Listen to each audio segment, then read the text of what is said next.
Estou ao vivo. Estou ao vivo. Ao vivo eu estou aqui para vocês e para mim também. Estou ao vivo bem aqui, meu irmão. Ai, meu Deus, que coisa não. Então tá bom.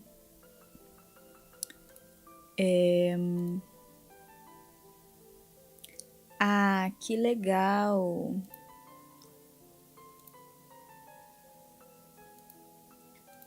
Tá. Deixa eu só corrigir uma parada aqui que não foi exatamente o que eu queria. Certo. O que aconteceu com a música popular brasileira? Bom, agora sim. Estou aqui, muito feliz. Deixa eu só... Ah, correto.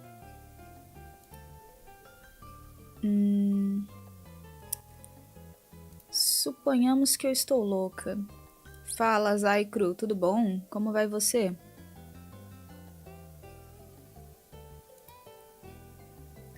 Não, acho que tá tudo bem. A thumbnail não ficou a que eu queria, tem como mudar? Se bem que agora acho que isso não é tão importante. Eu acho que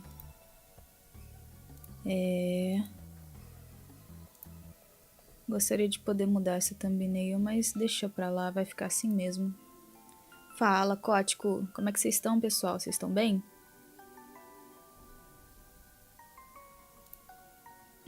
Acho que eu fiz besteira. Enfim. Vou bem. E aí, tá difícil? Não, tô só checando aqui umas paradas da live. Eu abri uma live, daí ele abriu uma outra, daí eu não entendi nada. Mas vai dar bom. Vamos continuar de onde paramos? As crianças já estão chegando no 3º ano da viagem delas, que promete ser o último. Elas estão bem próximas. Aqui no caso é o cometa com os trolls e algumas crianças, né? A Rosie e o Dave. Sim, nós vamos seguir com as Beta Kids. Porque, como vocês bem se lembram, quando é ATO 6 e lá, são as crianças alfa. Quando é intermission, são as crianças beta. Então agora a gente começou a intermission 5. Vamos com as crianças beta e seus trolls. Dave, are you there? Come in, Dave. This is KARKAT. Over. Answer me, you jack-off. Don't be all like you're too busy to pick up. Who are you trying to kid? You are quite possibly the only person on this meteor who's got even less on his nutrition plateau than me. Even the mayor has a more demanding schedule than we do. Let's face the fucking facts. What? Did you think Cantal runs itself? Fat chance, Dave. God damn it, Dave, I have a problem. No, we have a problem. Skya is now visible to the naked eye. We can't be much more than a few hours away. This is it. This is what we've been waiting for. 3 of the longest human years we'll ever have to live for the rest of our lives. Sunk into this depressing laboratory, which by all accounts should never have functioned as anything but our eternal tomb. I have no idea how we're even supposed to stop this thing. Do you? Oh well, sending it blasting off somewhere at the speed of light sure seemed like a good idea at the time. And now that we're finally here, after all the waiting and drama and boredom and stupid bullshit with our ancestral ghosts, and even disregarding the one hilariously neglected detail that this meteor has no fucking brakes, I still don't think we're ready for this.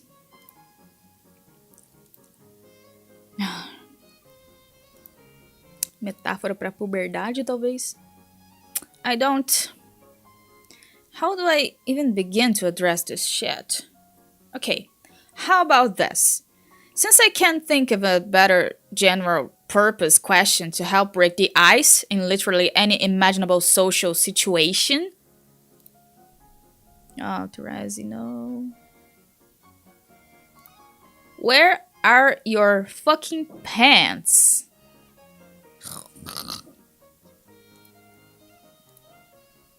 My pants? What are you talking about? They're on my legs. I wasn't talking to you. Oh. Dave, we have a big problem here. What?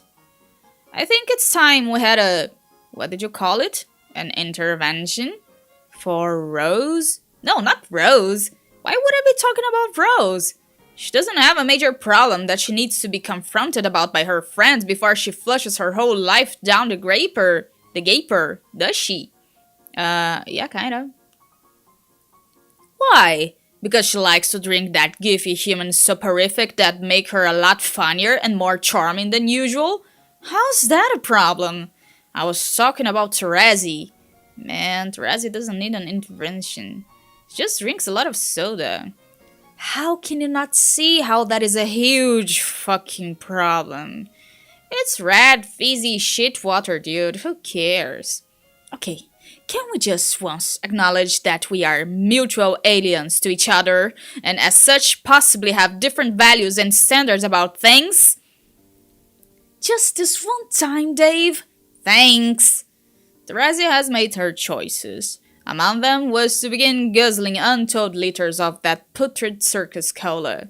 Think of it as like a rite of passage, like something that just goes with the territory when someone know almost imperceptibly begins, someone you know almost imperceptibly begins turning into a gigolo. Wait, fuck, maybe she does need an intervention. She needs to wake up so we can talk to her about this. She won't wake up. What do I do? Did you try kicking her? Yes. I'm out of ideas. Click. Well, whenever she wakes up, we all need to have a serious talk about this.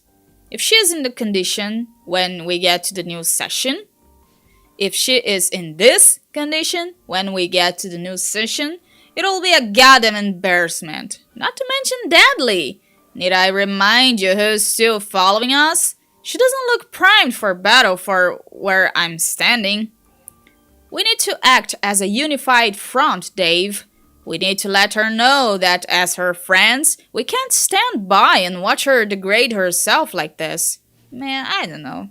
Sounds like you want to make this needlessly melodramatic. Stand by. I'm putting you on Speaker Crab. Speaker Crab. Yes, Speaker Crab. Man, don't put me on Speaker Crab. She needs to hear from you, Dave. She trusts you. God. Honestly, she can do whatever she wants. I put this all behind me a while ago. Why do you really want me in on this conversation? Is it just that you don't know what to say by yourself? Maybe it is, Dave. Maybe that's exactly what it fucking is. I'm sorry, I'm not a god tier.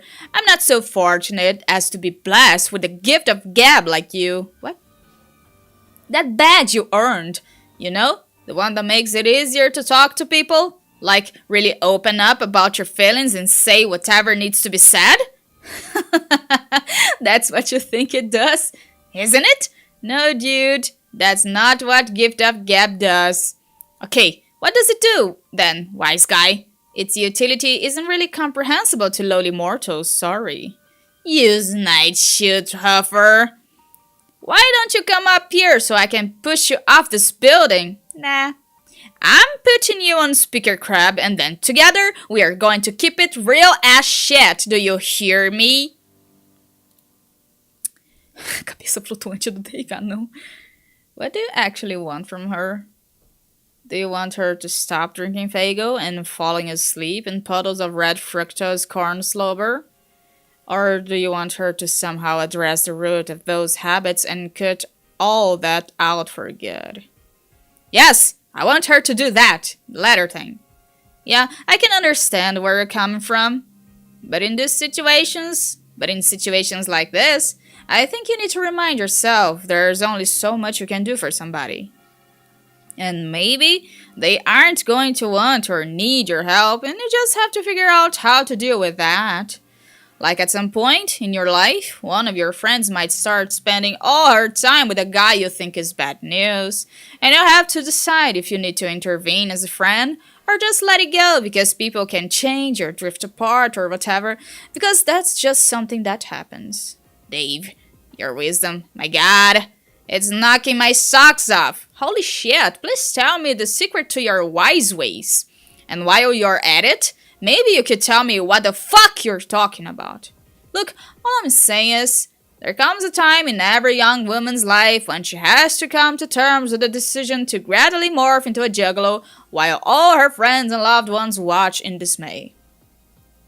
Therese has strolled through the dark carnival and taken a great brooding whiff on that decision's festive asshole, and the choice she has made is all too clear. She's done with the clown. No, don't say that. It's true, man. You can live in denial for only so long. But as your bro, I have to say, But as your bro, I have to say it like it is. She and Gansey, man. That is literally a thing. They are in the hate square together. Total kismespades, dude. Kismespades. No, that's not what I mean. I know that. Just, why do I have to put everything so colorfully? Colorfully. I guess I do the same thing, but you always seem to take things to a different level of gross. Just please say this normally for a change, okay? Regarding Gamzee, yeah, I knew about that already. Oh, really? Then what the fuck have I been tiptoeing around all this time? Goddamn. I thought this was supposed to be like this big secret that would destroy you if you found out. Motherfucker, please. Do you think I'm an idiot? I've suspected this was going on for a long time. I was just being like you, playing it cool, letting her do whatever. Then why is it a problem now?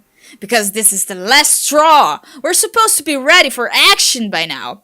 Not comatose, half naked, and Faygo sticky. God, I wonder what sort of bullshit she's got her believing in now. About the mirthful messiahs and Shangri-La and all that garbage. It makes me so sad to think she's caught up in his superstitious webs of lies.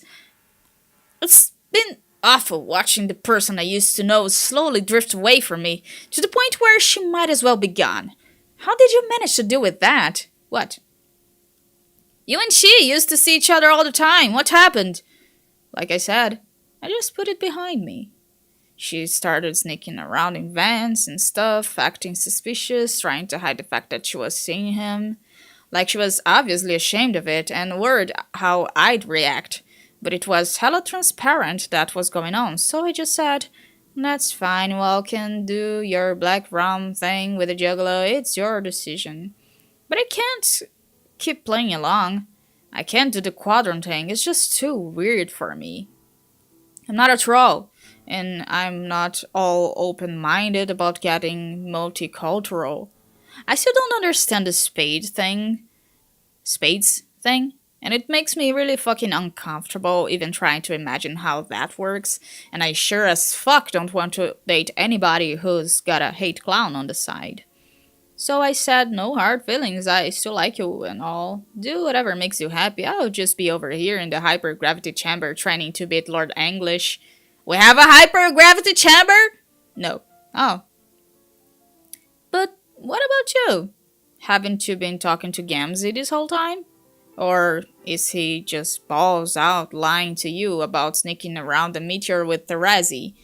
I thought Morals were supposed to be open with each other about stuff like that. Yeah, Gamzee ended our my religions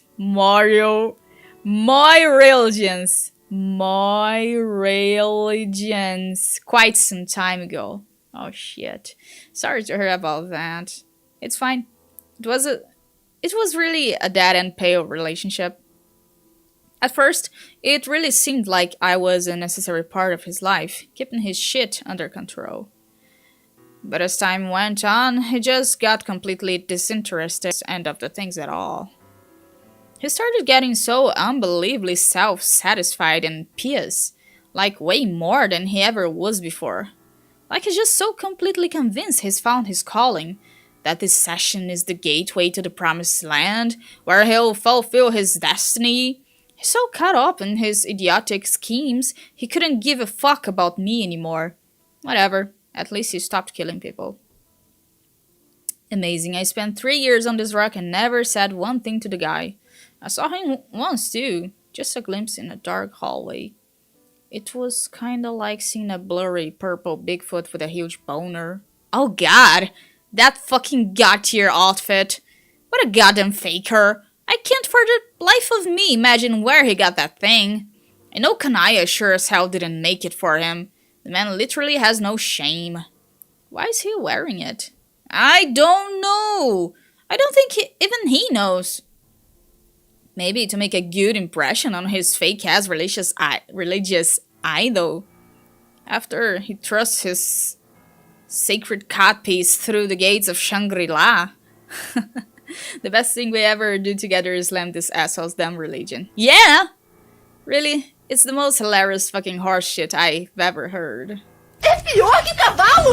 I mean, pretty much all religions are wrong, but there's wrong and then there's wrong. As in 0 chance you are ever proven right about ever even a single thing to Rebobina. As in 0 chance you are ever proven right about even a single thing, dude. Ever. It's so true. I wish I could see the look on his face when he finally realizes everything he believes is a lie. Be one sad clown that day.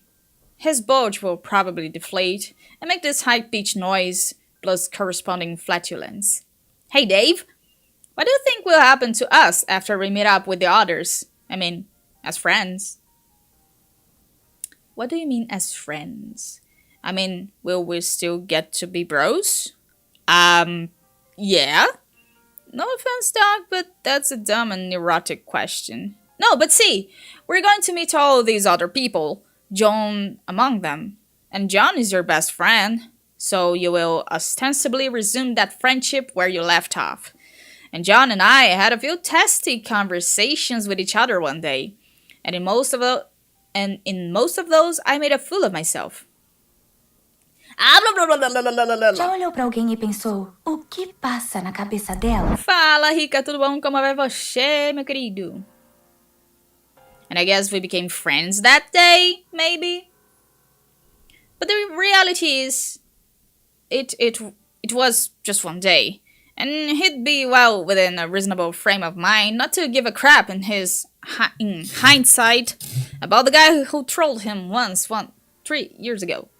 Eu estou bem, você está bem? And the same goes for Jade. I thought we had a decent rapport, but again, it was one day forever ago. She probably barely remembers me at this point. Whereas, that doesn't matter for you, because you go way back with them. This is like a fucking heartfelt reunion for you guys. But where does that leave me? I can hardly call Gamzee a friend anymore. Who knows if my friendship with Therese will ever be what it was before. I used to be pretty close with Kanaya, but now she and Rose never leave each other alone for more than a fucking minute. All my other friends are dead, and now we're leaving the dream bubbles behind. And then there's you. So, I'm just wondering what happens next. You forgot the mayor. You're pretty damn tight with the mayor, aren't you? The mayor's friendship is a universal constant, and I am insulted beyond comprehension, as well as my capacity to vomit that you would insinuate otherwise. Yeah, the mayor rules, but as usual, you are overcomplicating this, just like you overcomplicate everything. Friendship, leadership, romance, shipping grids, and dick battles. This is real simple. Our meteor will somehow Tokyo drift to a dead stop in the new session. At which point, we will keep being bros for life or something.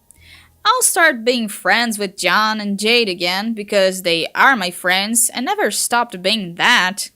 John will also be your friend because he's cool and also a doofus who is easy to be friends with. Jade will be your friend too because she's nice and likes being friends with people. I can personally guarantee that she will be happy to see you. And as for the new people I don't know about, but they'll probably be your friends too. And all I know is 2 of them are my parents, and 2 of them are John's parents. And ain't no rule that says you can't be friend with your bros, mom and pop. Especially when your bros, mom and pop are a couple of sassy teens. As for Terezi, I don't know, I guess we'll see what happens. And as for Gamzee, fuck that guy with the balloon poodle. Friendship lesson secured the end. Secured the end. Ela tá beijando? Uh-oh, looks who's starting to come around. Body! Wake up, sleepyhead! Yeah, that's right, it's time to face the fucking music! Pois é, pessoal, o Ato 6, Intermission 5, tem umas intermissions dentro da intermission, então só vamos. Donut! Quero, só vamos. Hey, you, computer man, I need more help. No. Computer man, assist me with more hot tips. No. Yes, I'm having trouble understanding Blue Hat. This is a shameful exploitation of our arrangement. We weren't supposed to talk anymore once you left Earth. I did not agree to those terms. Every time we talk, you complain that I'm being self-indulgent, but you always come back for more. It's like you can't get enough of me. I think you might be obsessed. Fala, Otaku King! Seja bem-vindo! Essa live começou 23 minutos atrás. Você não perdeu muita coisa, não. Give me more hot tips, asshole. You only made that call top so you could talk to me on the go, didn't you? No? Please don't lie. Who else would you use it to talk to in your solo session? Gamzee? I bet you haven't said one word to him through that device. You never even referred to him by his name. The clown has been an adequate peon when it comes to doing things I don't want to do. There's no reason to speak to him through my fun helmet. You should try to be better friends with him. He basically ditched his best buddy for you. Who cares? He reveres you, and you treat him like shit. Yes, so? So? You're off to a pretty good start at being a god, I guess. Thank you. Look, I just said a polite thing. Now reward me with what I want. Ugh. Yellow Hat is very fast. As a minion, he has been very useful, but I am having trouble determining the abilities of Blue Hat. Yellow Hat and Blue Hat? You should come up with better names for them than that. Like what? Like, I don't know, maybe some cool mobster names? Mobster names? Why would I give them mobster names? Because mobsters are cool. They don't look like mobsters. They look like fucking leprechauns. Anyone can be a mobster though. Even Caribs and leprechauns. Being a mobster isn't about what you look like. It's about what's inside you. Wow, that is so profound. Now stop stalling and give me tips. Are these the only 2 you've unlocked so far? Yeah. I have conquered the 2nd planet, and have now traveled to the 3rd, before I conquer this one. I would like to know what Blue Hat does. He's pretty much doing what he does. He seems to be stuck. Is he broken? No, he's just slow. What? That's his power. Yellow Hat is fast. Blue Hat is slow. That's a horrible power. How is that even a power? It just is. Ugh. I was looking forward to achieving more powerful minions. Not more malingering foes to take up space in my dark carnival. Do they get better than this? That depends on what you mean by better. Oh my god. Okay, we're done. Bye. Ok. Saímos da intermission dentro da intermission. E vamos pro barco. Wake up, sleepyhead. Wait, why did I even say that? Stay asleep as all you want, like I give a fuck. But you are kind of missing some important shit here. We spent 3 full relativistic years cruising through the metaphysical ass-crack of nowhere. And when we finally get here, you're all tuckered out, like you all didn't sleep enough on this boat already. Some of the sick nastiest shut-eye anyone ever got, I owe to this freaking boat. Dude, this is a big deal. Everyone's waiting for us out there. I mean, probably. I don't know where we are. Some green hilly place with all these Stonehenge sprinkled around. Did you know there could be a plurality of Stonehenges? I didn't, but guess fucking what? Henges, aplenty, where this place is concerned. Hey, where's Jade? I guess she left already. Maybe there was an emergency somewhere and her doggy senses led her there? Maybe someone fell down a well? What do you think, John? Do you think our teen parents fell down a well? Nah, I sincerely doubt that any of them would be that pathetic. Whatever it was, it must have been important enough for Jade to ditch us like this. Either that or maybe she was that desperate to finally get away from me. Between you and me, John, I didn't really handle things with her as well as I could have. Oh well, maybe real Dave will treat her better. Or not, I don't know.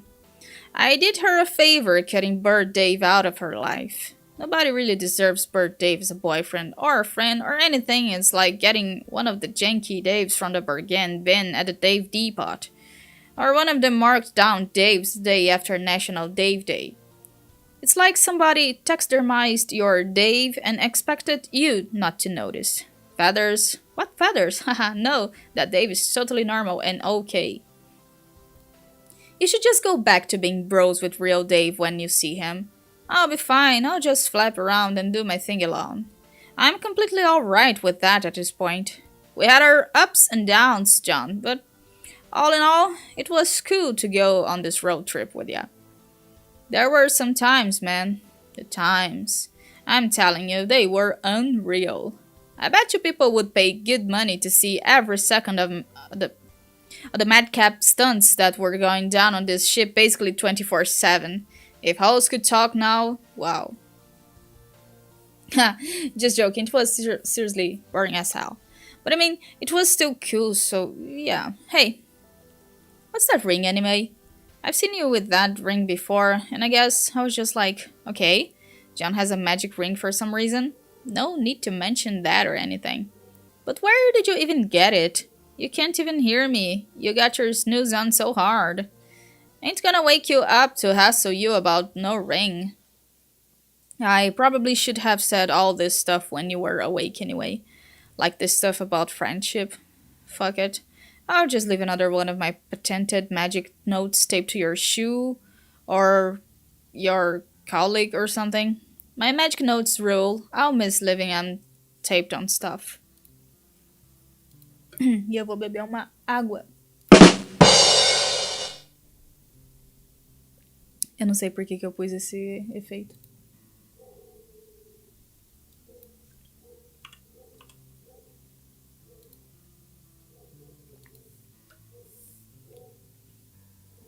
I sure do talk to myself. A lot, don't I? Porque é bom, né? É.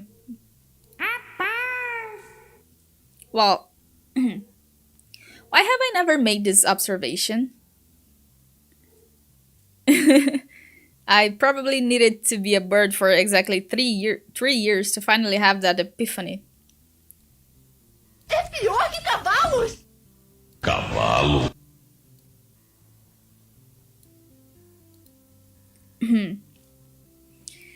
I wonder if real Dave ever had that epiphany. Probably not, because he's not a bird.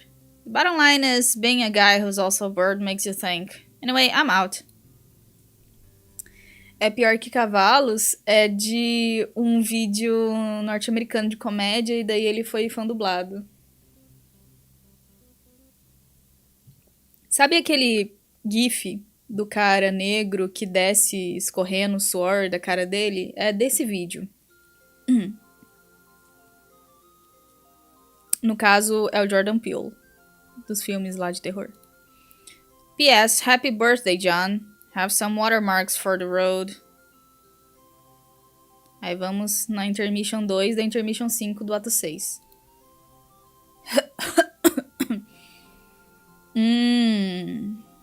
Ok, ele conquistou mais planetas e conseguiu mais leprechauns. I unlocked more gnomes. I thought they were leprechauns. I don't care what they are. Okay. I have now conquered 4 planets and have the same amount of gnomes under my command. Yellow hat, blue hat, red hat, and now purple hat. Congratulations. The planets are becoming increasingly difficult to conquer. I almost did not manage to destroy the purple planet within the allotted time. Unfortunately, the quality of the unlocked gnomes has not increased to match the escalating difficulty of my quest. It seems to be just the opposite. These gnomes are shit. What's wrong with the new gnomes? Okay, Red Hat, he has no fucking powers at all. Unless his power is to follow me around constantly. Yes, that's basically what he does. Purple Hat is even worse. Is his power to dance around all the time while singing riddles to me? Yes, awful.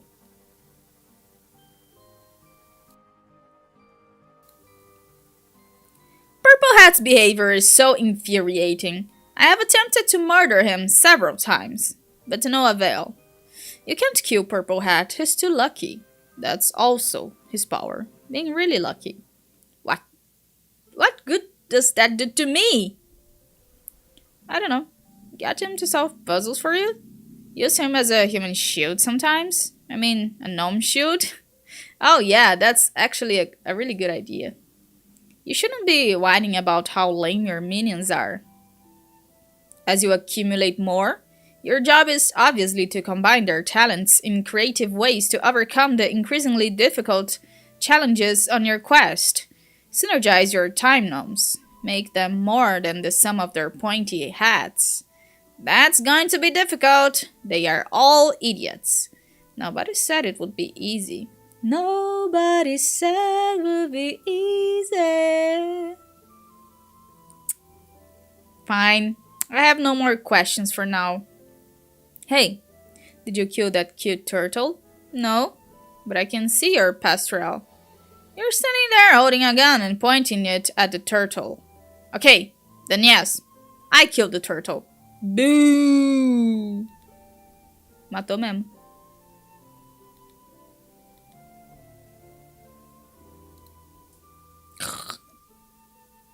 De um lado temos a Therese dormindo, do outro temos o John.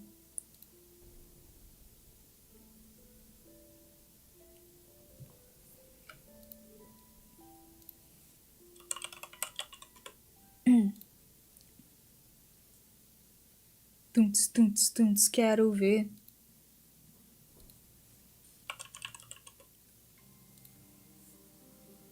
Puta que pariu.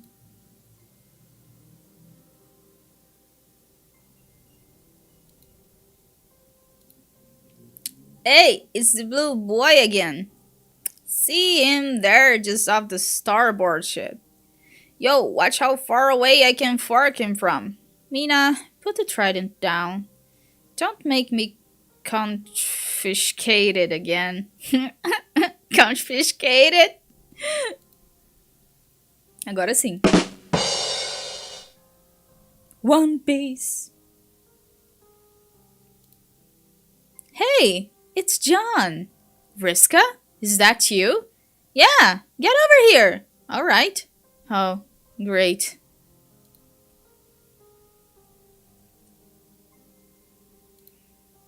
Nice to see you again, John. It's been too long. Yeah. Actually, hasn't it been exactly a year? I think it was my birthday last time we met too. A year for you, maybe. Who even knows how long it's been out here? But who cares? Sim, ele matou a tartaruga. The point is, as you can see, the plan I described to you before is in full swing. You mean the big treasure hunt with all those black maps? Yes, but they aren't black anymore. Not totally. Everything's gone exactly as I intended. English has taken the bait, hook, line, and sinker. He's been chasing our extended party around the ring, blowing shit up with his monster breath, thus revealing the path to the treasure in the process. I must say, for an evil mastermind, the guy is kind of a dope. Supposedly, his every move is a carefully calculated ploy to assure his existence in the first place. Yet here he is, wrecking the joint like an oaf, unwittingly helping the hero find the weapon that will finally take him down. And we're almost there too, although by now it's become embarrassingly obvious that the treasure was hidden right around where we started all along. These maps have just been letting us all in a big stupid circle. I should have seen it coming. I guess that's my bad. In terms of bonehead moves, that's English. 1, Vriska, 1. So I guess we're even, but maybe we don't have to mention that detail when we document my heroism in the annals of greatness. Mention what exactly? Exactly! I almost forgot how deceptively quick you are on the uptake, John. That's not so impressive. I was confused by what you were saying too. Tavros, if you're going to interrupt, don't mumble. And even then, don't. Anyway, I really don't mind the fact that these cryptic treasure maps have led us all on a wild hummingbird chase. I've never once complained about a good, long treasure hunt, and I'm not about to start now. Besides, with the way space-time works out here, who can say for sure we would be able to find the treasure at all unless we trace this exact path? Nobody can say that, is who. Least of all English, who, as far as I know, can't actually speak so much as issue blood-curdling roars that cleave the foundations of reality itself. You're of course welcome to join us on our adventure for as long as you're asleep. We could use another hand on deck. I will even give you a rank and a title. You get to be lower than me. That's the fairest rule. Wrong. Tavros, who's the captain here? Last time I checked, it wasn't Swati Nitron, Poop Master Extraordinary. Oh. By the way, hi Tavros. How have you been? Ok. O Solux com 2 tapa-olho é muito bom. Oh my god! Cool pirate outfit you have there. No, thanks, but it's not cool, it's dumb. Vriska wants me to wear it though, so I do, so she'll be happy. Don't ask me where my pants are. I wasn't going to. We all look amazing as pirates. This is non-negotiable. No argument here. What about the rest of your crew? I remember her, the punky one who always likes to stab me with her spear, but I really hope she doesn't do that this time. Dream on, blue nerd. You are in my crosshairs, sucker. Got you right where I want. Just biding my time, biding and biding. Gonna hunt you till we both dead. You are my obsession, little blowfish. My shrimpiest of whales, my mobiest of decks. Call me Fishmail. Stop it! But I don't know the one who looks kind of like your sister. What is your name? Aranya. Hi. And what about those two over there? Ah, que belezinha! A psicopata e o cegueta. Já olhou pra alguém e pensou, o que passa na cabeça dela? Bombastic side eye. Criminal offensive side eye. Do you understand? These are my friends, Aradia and Salux. I have recruited them for this expedition as specialists. They aren't really here to do anything, any fighting. But their abilities will become useful once we retrieve the treasure. Hello. Hey, are you alive? Your eyes do not look spooky and ghostly. Thanks! Yes, I am alive. I'm alive. Yeah, and apparently she intends to stay that way. Hence her principled, if somewhat lame, commitment to pacifism. But considering our history together, I'm willing to let bygones be bygones. I'm happy to have her on my crew, in whatever capacity she likes. Your history? What happened? Wait, that's a rude question, sorry. Vriska killed her too. She used the other guy there, tragically, as the death weapon. Hey! What did I say about bygones being bygones? That's like rule fucking 1 of this ship. Ratinho! Anyway, she became a robot and killed me back, so obviously we're cool now.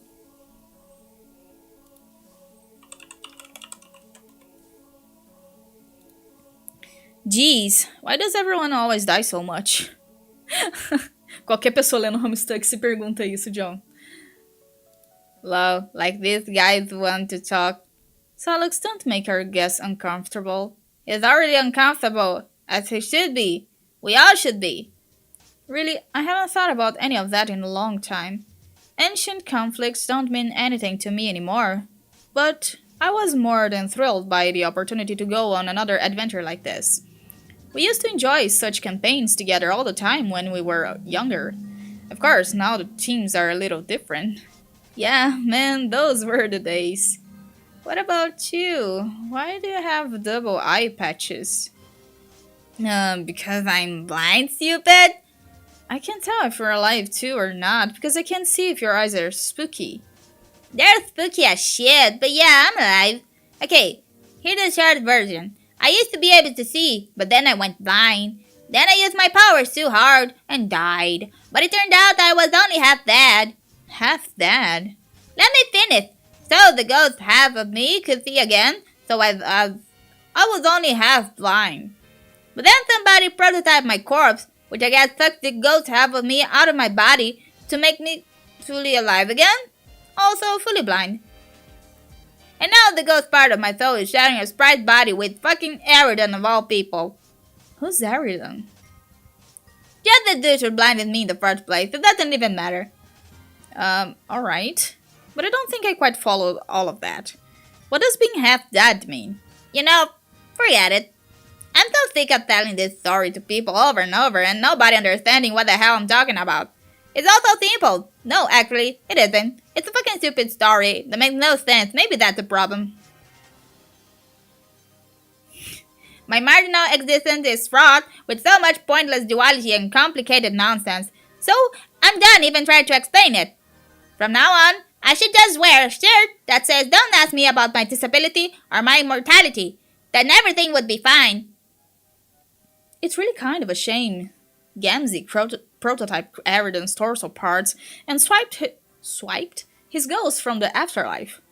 I bet he would have a great time on this voyage. I used to own him during our nautical campaigns all the time. If you wasn't this ship, I'd walk the plank and plummet through the fake-ass water through infinite nowhere forever. Besides, you act like you haven't already recruited at least 50 fucking Aridons from doomed timelines in your army. You really are shamefully prejudiced against our alternate reality ghost selves. They're just as real as we are, and have the same emotions and everything. Give me a break, Salux.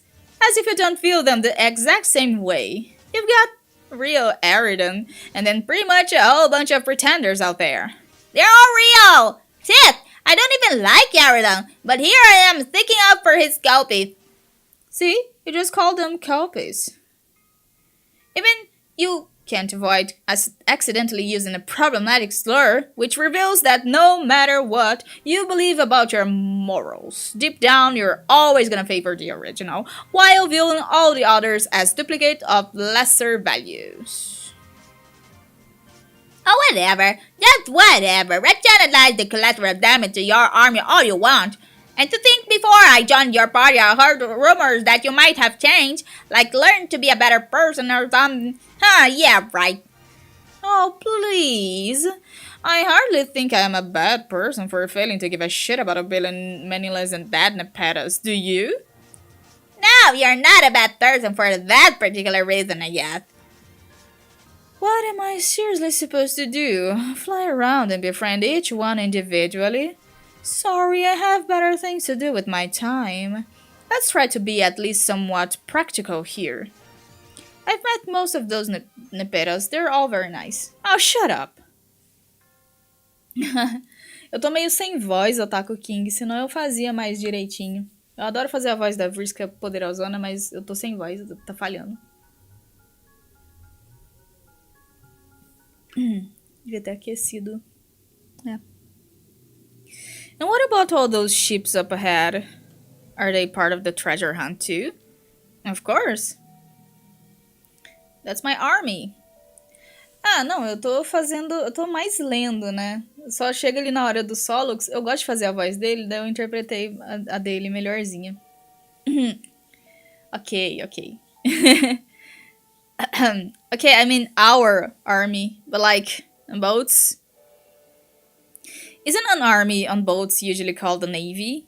John, help me out. I seem to be having trouble remembering which one of us is the captain. Was it the dork in blue pajamas? Pajamas? Or was it the veteran sailor in the red captain's coat?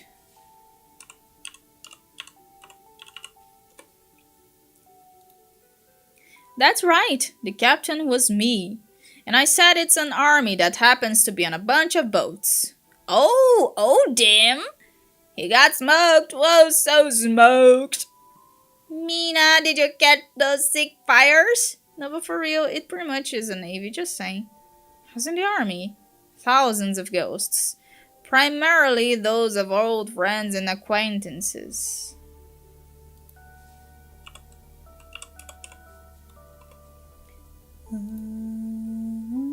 Ah, ela tá controlando os fantasmas. Assim fica fácil, né, querida? We've amassed a coalition of eager volunteers ready to lay down their ghost lives for a worthy cause. You mean fighting Lord English? When we're ready for that, yes, but we need the treasure first. So for now, they're sailing well ahead of us in large numbers to attract his attention, so he can do more damage to the ring and fill out the rest of our maps. We should be very grateful for their bravery. They are making a noble sacrifice for us all. Bravery, yeah, right. I'm mostly sure she's mind-controlling them. God damn it, Tavros! We really don't need your play-by-play commentary on everything. Wait, you're mind-controlling all those ghosts? No, well, not all of them. Once you group enough together, others tend to latch on the mob out of curiosity. We trolls have a way of clustering together naturally. You've got to understand, John. Most of these people are pretty self-absorbed. They just need a little bit of persuasion to join the cause. Word. Yeah, but isn't that skill kind of, dickish? But all these stubborn jackasses are going to double die anyway if we don't all work together and kill this guy. This is war, John. In times of war, difficult decisions have to be made with the lives of many. Just think of me as a general giving orders to my troops. It just happens that the orders are a little more direct in this case. Hey, Sarker Deuce, let's not lose track of who's actually in charge of this shit, okay? Yeah. All hail our imperial condescension, the fresh new face of tyranny, Supreme Admiral Pacious. At this time, I would like to motion for a 15-minute bowing break so that we may demonstrate our reverence for this bold, spunky leader. Yes! Tara, stop bowing. That was a joke. No, keep doing that. Lower, Swabby. Lower. Face on the fucking deck. Yes, just like that. Perfect. How do you mind control so many ghosts at once? Isn't that kind of hard? Well, I do have a little help. John, did I mention? My ancestor? She is the best. She is? I must admit, I was not in favor of the idea at first, but Riska made a very strong case for using our combined powers in this way. In a perfect reality, no one would have to get hurt, but the stakes are too high to be shying away from such measures. See what I mean? The best. It has been wonderful spending so much time on this adventure with my descendant, not just because it's helped me to get to know her better, but because it's opened my eyes to myself I was never really in touch with. There are certain capabilities within me I have never quite been able to face, and she's helped me realize I've been hiding from them all my life and well beyond. It must be true that they used to say what they used to say on my world, that if you really want to know who you are, look to the legacy left behind by your ancestor. I think that wisdom works in both directions. Well put, Marquise. I've always felt the exact same way. Puke! Oh my glove, the Cirque twins been abominable again. Nitram, get your mop ready for swabbing up all this vomit coming out the mouth. Ew, no. Can you two stick a fork in this sentimental carp? Maybe pretend you ain't hit it off so good. You ever stop and think how this makes me feel? There's no reason to be jealous, Mina. You know, nothing has changed about our friendship. Jealous, bitch, no. Just makes me think about my kid descendant. And how instead of having the school frenzy relation with her, I just got this uncontrollable urge to stab her to death so she doesn't threaten my supremacy. Which is a shame, cause she's so cute. God damn my raw blood and the cray junk it make me have to do. Oh well. Maybe someday I'll find an heiress who my genes don't instinctively make me want to murder on sight. Then I can teach her the baddest ways of being a boss and shit. God, trolls are so weird. Yeah, they are.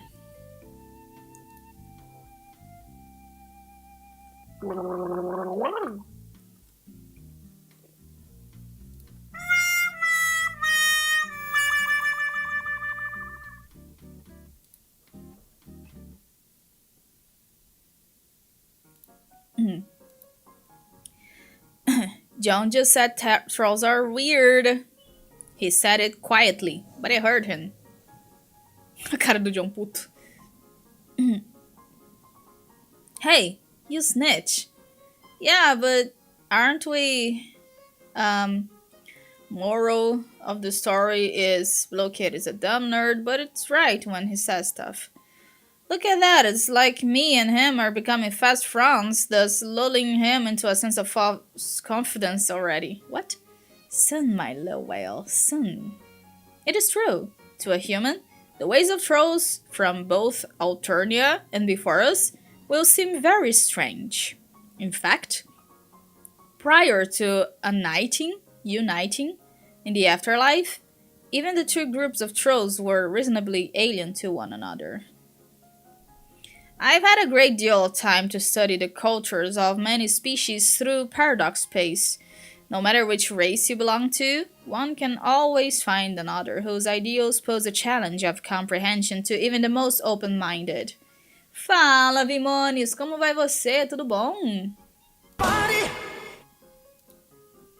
And though the ethical standards of those from Alternia may seem unpalatable to you, rest assured there are beings elsewhere in the cosmos whose violent behavior would be considered extreme even to most trolls. Estou bem também, obrigado por perguntar. Fala, singular da Silva, como vais? Actually, John, I'm very glad you brought this up. because I was in the middle of a wonderful story about this very subject, which you interrupted when you boarded our ship.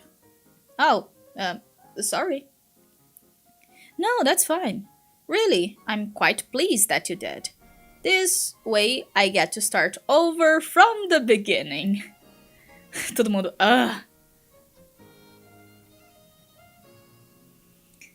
There were some rough patches in my original telling, which I can go back and fix. This time, it will be much better. Okay, what's this story about? It is a tale about a very mysterious alien race called Caribs. Let us begin. Once upon a time... World building! Cara... There was a very mysterious alien race called Caribs. E o caminhão passando aqui. É uma moto, sei lá. Acho que é uma moto. Aranya, I thought you said you would fix the shitty part of the story. You started with the crappy line the first time too. The opening line is fine. Is that, I guess? Not. Oh, shut up and let me tell the story. Fala, Alan. Tudo bom? No, where was I? There was a very mysterious alien race called Cherubs. Right. There was a very mysterious alien race called Cherubs. But there was one cherub in particular who, for at least the first half of our story, will be our heroine. Tudo bom. Nice. Olha, Calliope peladona. She spent eons roaming her galaxy completely alone, but the time had come for her to find a mate. Bom. This is no small task for a cherub. Being an asocial species, they spend virtually no time in each other's presence at all. Aside from when it is time to mate, they may go their entire lives without encountering one another. And so they scatter their numbers throughout space, each staking a territory spanning many light years.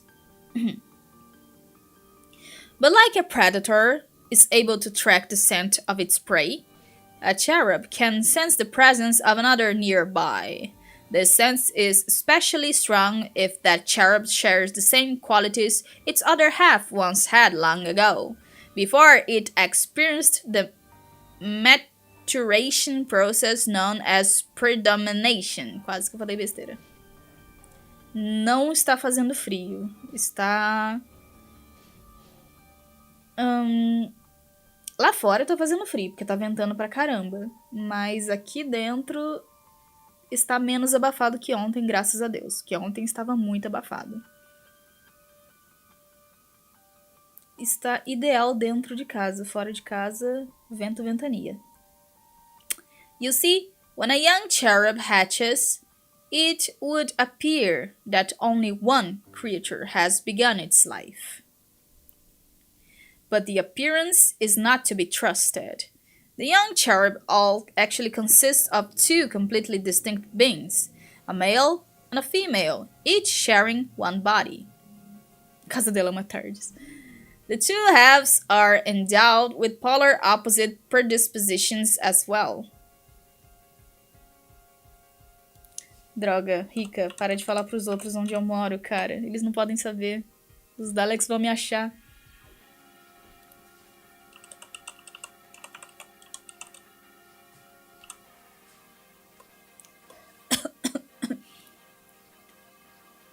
One predisposed toward malevolence, another toward benevolence, good or evil, if you prefer to deal in simplistic terms, or at least those which are convenient for the sake of this story.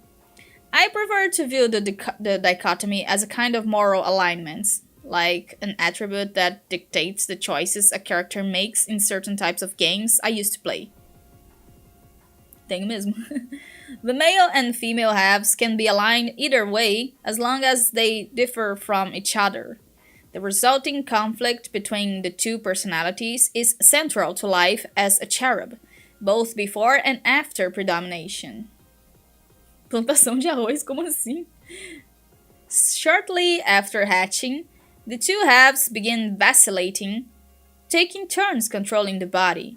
The only physical differentiation between the two is the coloration of their cheek swirls, which indicates alignment. There's otherwise no way to tell male and female apart before a cherub predominates. The vacillation process is demarcated by sleep.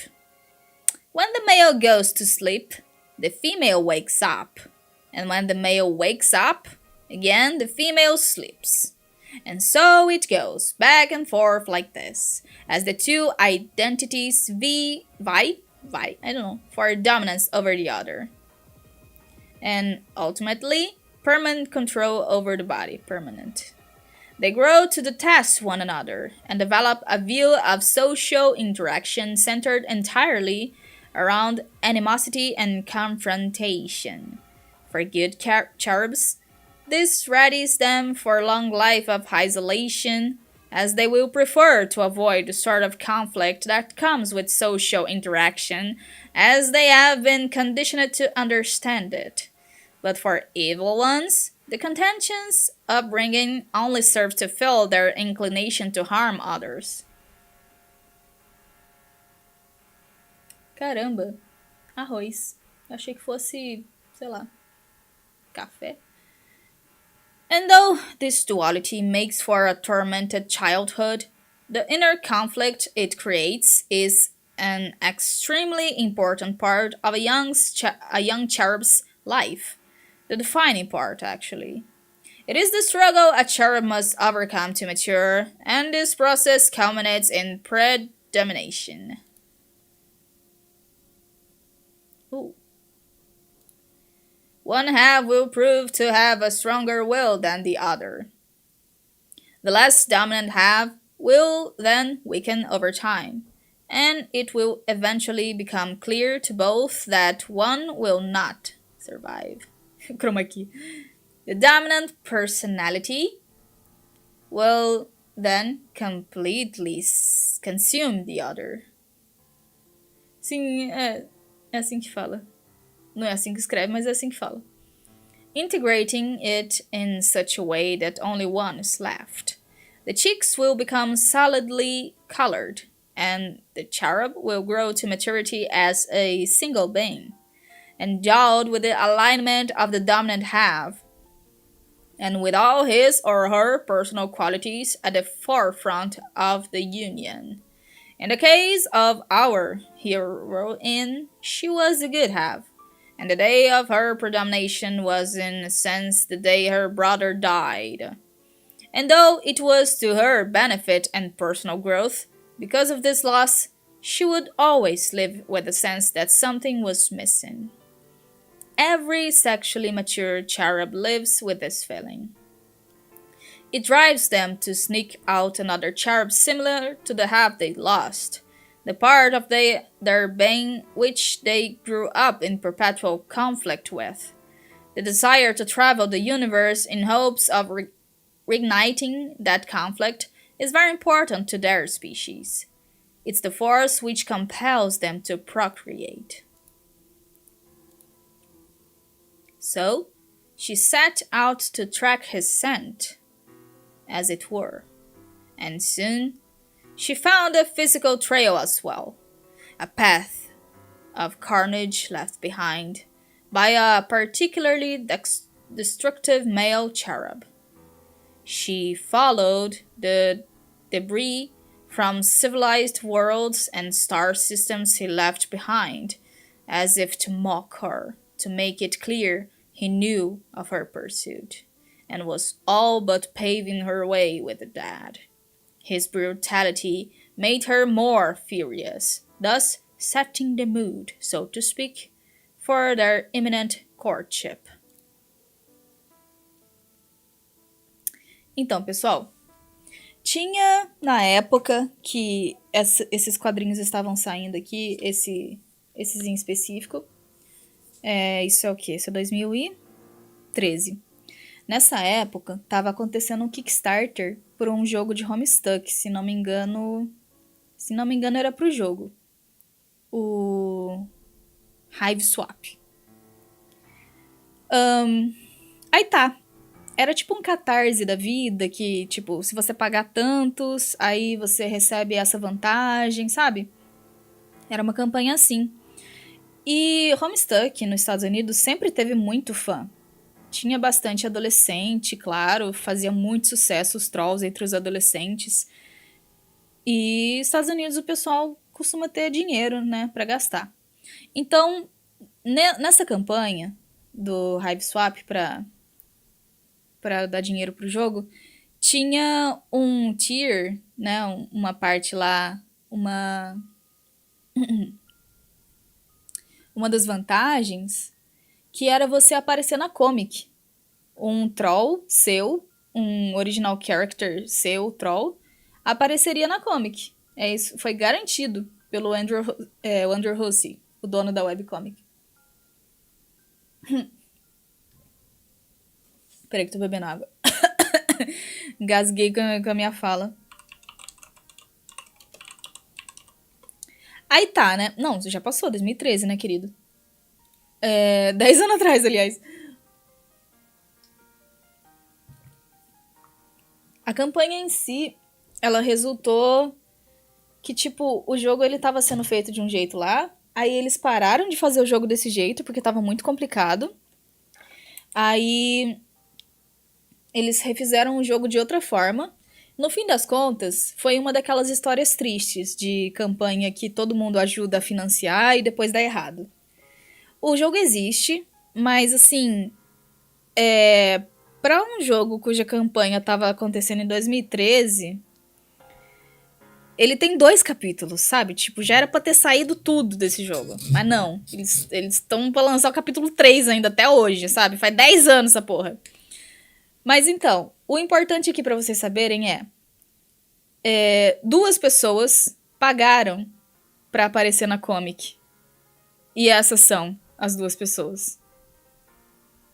Era isso. Elas pagaram sei lá quantos $1.000 lá. Acho que 10... Como é que era? Eu esqueci. Mas enfim, eles pagaram muito dinheiro pra aparecer na comic. Foram esses 2 aqui.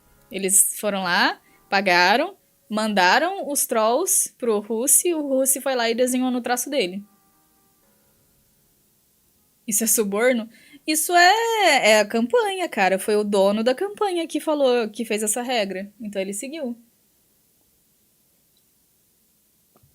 A cherub of his alignment is seemingly motivated by little other than to conquer and destroy. From a bioexistential perspective, they behave somewhat like viruses attacking the system from within. But, as with all symbiotic organisms living within a universe, there are balancing factors. While those inhabiting an evil cherub's territory will regard it as an unpredictable tyrant, those in the territory of a good cherub will likely come to view it as a protector, waiting quietly for millennia in deep space, ready to attack any encroaching threat. In that sense, they are not unlike cells in a universal immune system. Immune. Aí tá. Eles pagaram pra aparecer na comic, certo? Eles morrem na próxima página.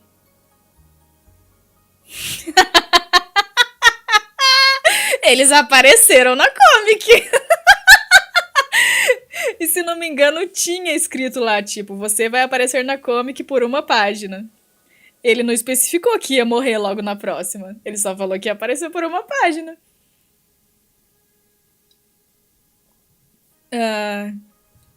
Depois eu vou pesquisar pra ver se era isso mesmo. Minha memória pode estar alterando a história. Mas eu acho que era algo assim, nesse sentido.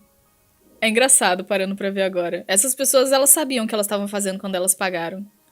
Elas não foram enganadas nem nada. Realmente, o que foi prometido a elas aconteceu. Então elas não podem nem ficar putas. Não, mas elas realmente deviam querer que o jogo fosse lançado, cara. E ele foi. Ele só não foi lançado como as pessoas queriam. E eu não vou dizer que a culpa é do Russi, porque eu não sei. Porque um jogo envolve mais de uma pessoa. E tem a companhia também. E HOMESTUCK tava debaixo dessa companhia. E daí deu muita treta com essa companhia em si. O Russi ficou de saco cheio também. Hoje em dia ele nem gosta tanto assim de HOMESTUCK. Aconteceu muitas coisas. Tem um vídeo da Sarah Z só sobre isso. Só que você tem que entender inglês pra você ver esse vídeo. Mas enfim. Eu gosto do canal dela. É uma gringa que faz análises. This balance of forces allows stability such that life and new civilizations can blossom and thrive within a universe, thus assuring the possibility of its own elaborate procreation process.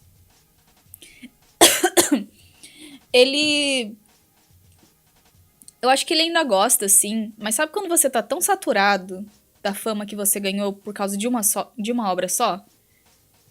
Ele fica de saco cheio dos fãs, eu acho.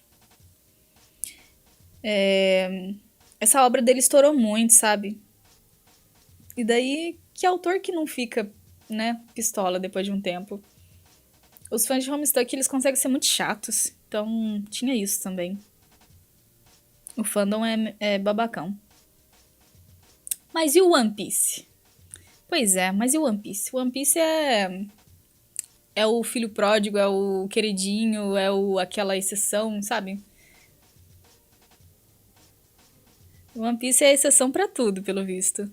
Exceção pra live action ruim, exceção pra...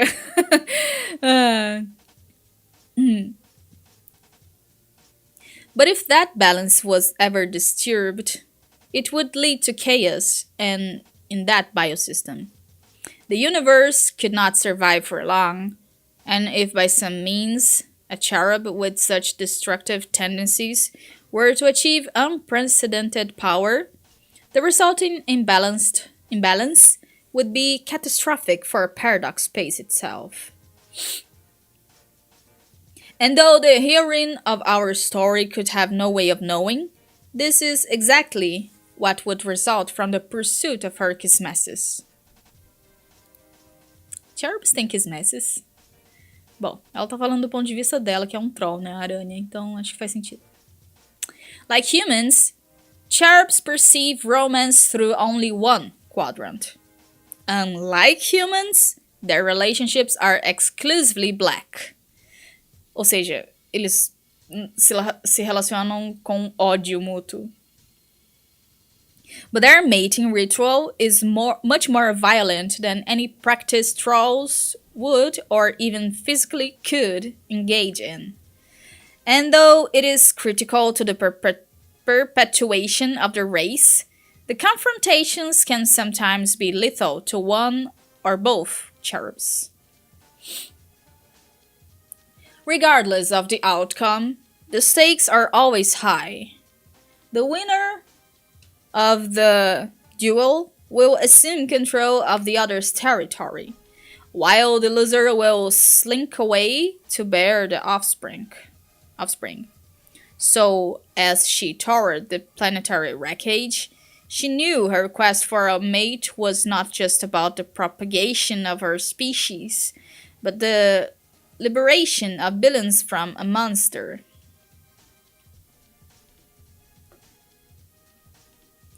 E eu acho que o Oda não tem tanto contato com a fanbase de One Piece do mundo inteiro. O Russi, pelo visto, ele tinha um pouco de contato, sim. Contato suficiente para ele ficar enjoado do que ele viu. Sei lá, cada autor é diferente um do outro. Como é que eu vou saber o que ele tá sentindo, né? Eu só sei que hoje em dia ele prefere se distanciar um pouco da obra. E tudo bem, isso acontece. She pursued him for many sweeps with mounting obsession, until one day the trail came to an end at a black hole. Cherubs typically seek out black holes as the setting for their mating ritual. But not any black hole. Once long ago, it was a star, and circling that star was a planet. That planet was home to one of the presently sparing cherubs. The male, in this case, returned to the site of his hatching to mate, a location now conspicuously occupied by a truly massive black hole. This was where she found him, and this was where they would duel. O Araki mata todos os personagens dele. Araki é de Jojo, né? Eu tô doida? E você, como é a sua relação com sua fanbase? Eu espero que seja boa, ou razoável no mínimo. O jogo colocou um bagulho. KARKAT corta uma personagem. Se colocou foi relatado apenas que o personagem foi algo dele, mas ele disse que foi na época da hora. O que? Eu não entendi a primeira parte do seu comentário. Imagino que ele tenha boas e más lembranças de HOMESTUCK.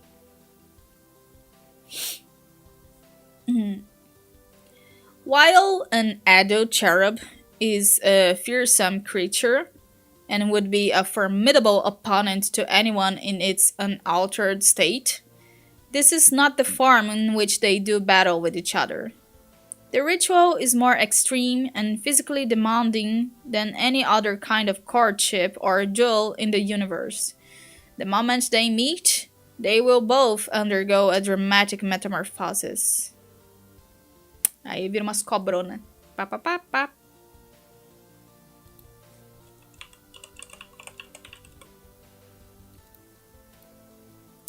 The mates will then duel as two vast frightening serpents, each an astronomical unit in length.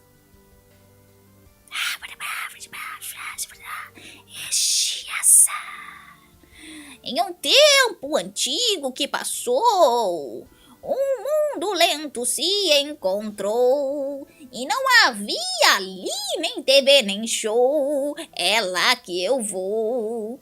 Foi nas antigas matas do bom Canadá. Os nerds viviam por lá, se distraíam bebendo chá. E eram felizes, porque tinham alguém para escorraçar. Os tolos valentões de lá. Do contrário, na barriga iam parar. Na barriga da cobra Schnissuga. Tá, parei.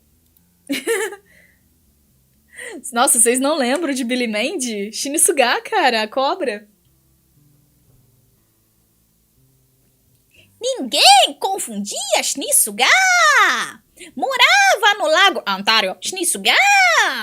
E as crianças cantavam Schnissuga. É o Guilherme Briggs cantando isso ainda por cima. The tangled struggle between the green alls is exceedingly use, brutal and can last for sweeps. Eu não era nem nascido. Caralho, Alan, tu nasceu ontem, né, rapaz? While dueling in such a monstrous form, their energy is inexhaustible.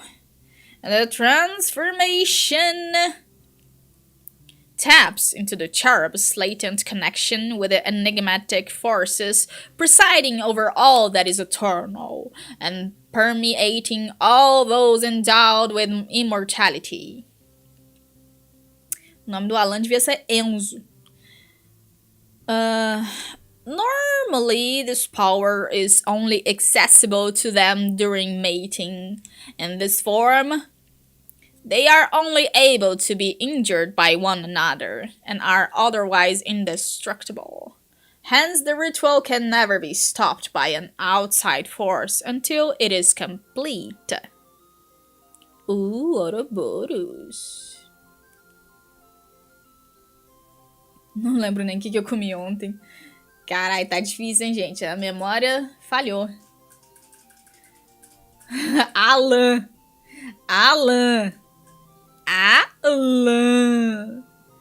It should come as no surprise that in this story, our heroine was victorious. Upon defeating her mate, she initiated the interlocking formation to complete the coupling. While assuming the dominant position, it stands undetectable to all but the most astute observer of the zoologically dubious. Consequently, the male was fertilized with the young.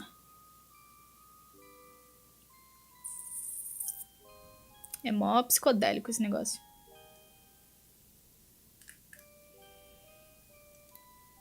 He then slithered away in disgrace from the territory he'd just lost. A cherub looking to nest will search for a dead planet situated near a massive giant star. The egg is deposited on the planet's surface, and the rising temperature from the expanding red giant will incubate the egg until it is ready to hatch. Later in life, the cherub will grow wings, assuming it has matured properly.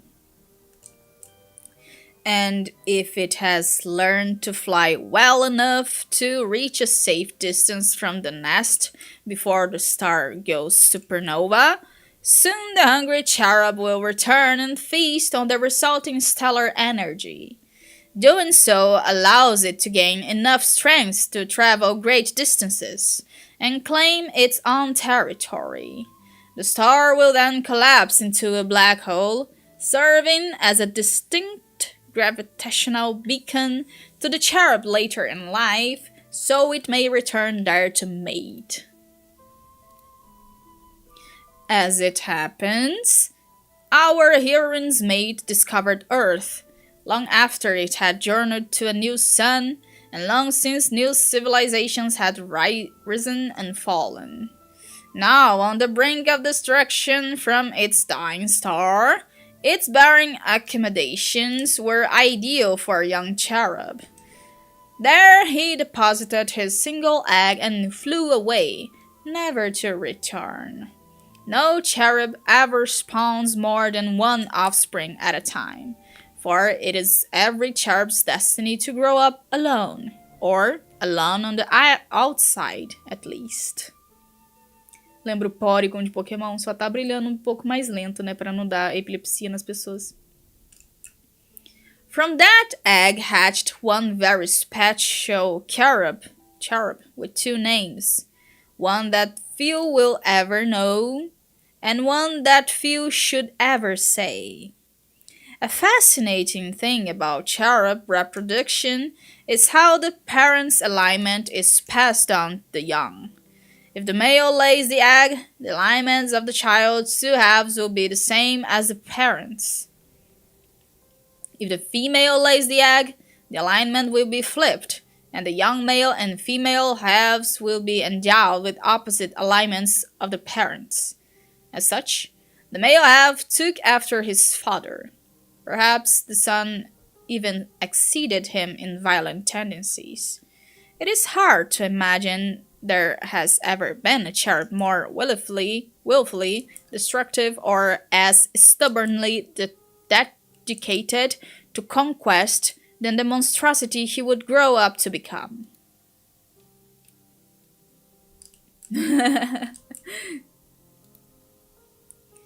Due to his indomitable nature, o palhaço aqui já, ó. Que bosta. Esse palhaço tá em todos os lugares, cara. I believe victory over his sister was a foregone conclusion.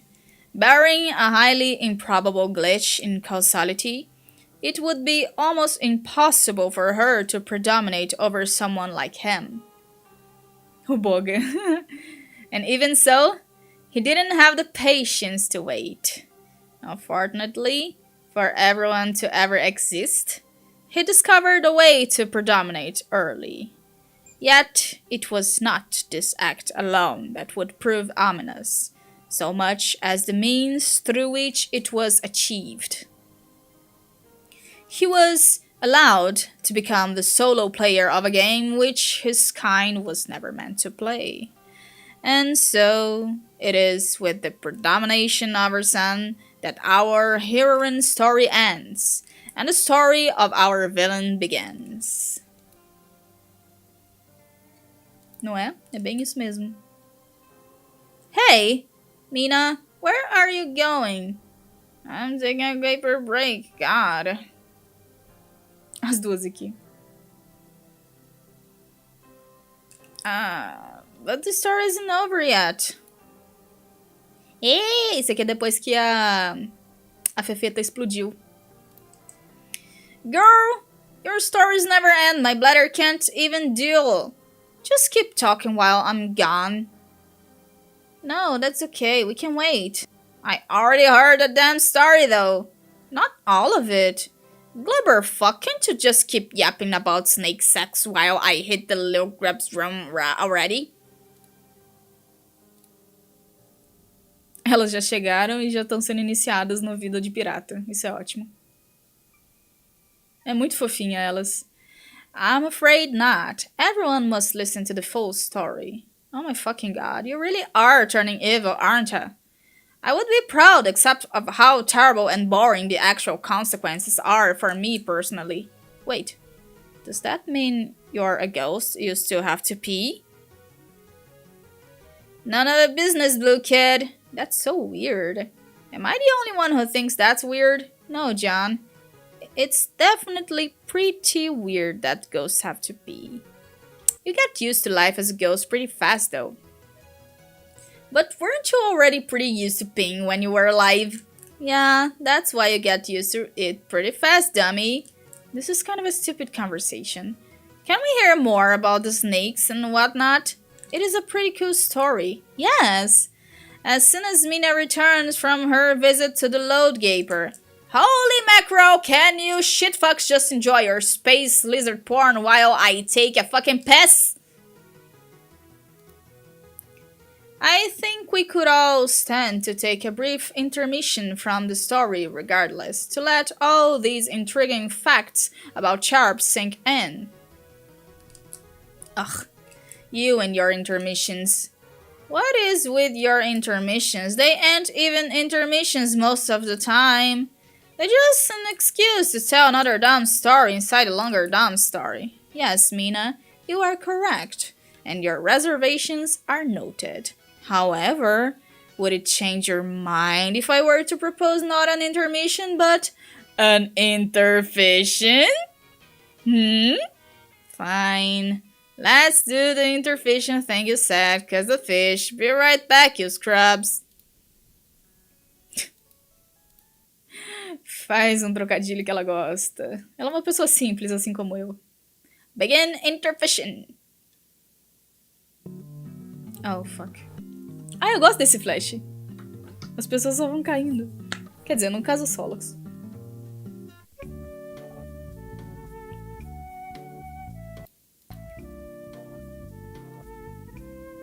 Desenho da Mina que passava na cultura. Mina Vampiro? Era isso?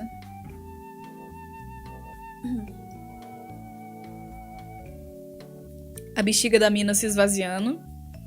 Enquanto a Vriska tá tocando xilofone. Eu adoro o Solox nesse flash. Era uma indiana? Ah, então eu tô doida. Ah, Mona Vampiro.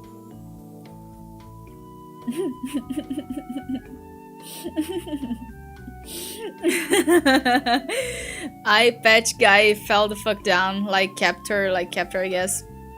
So, what are we doing here? I see. Okay, thanks, bye.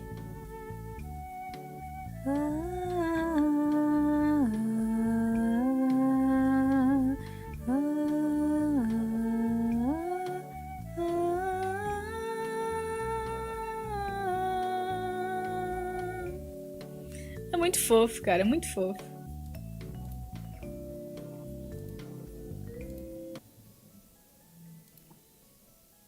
Desbloqueei um álbum. Cherubin. Essas artes são muito legais.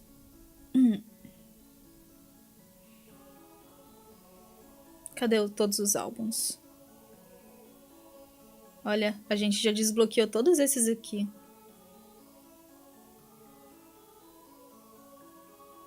Uma hora eles estão felizes, outra hora estão se matando. Essa família é muito unida.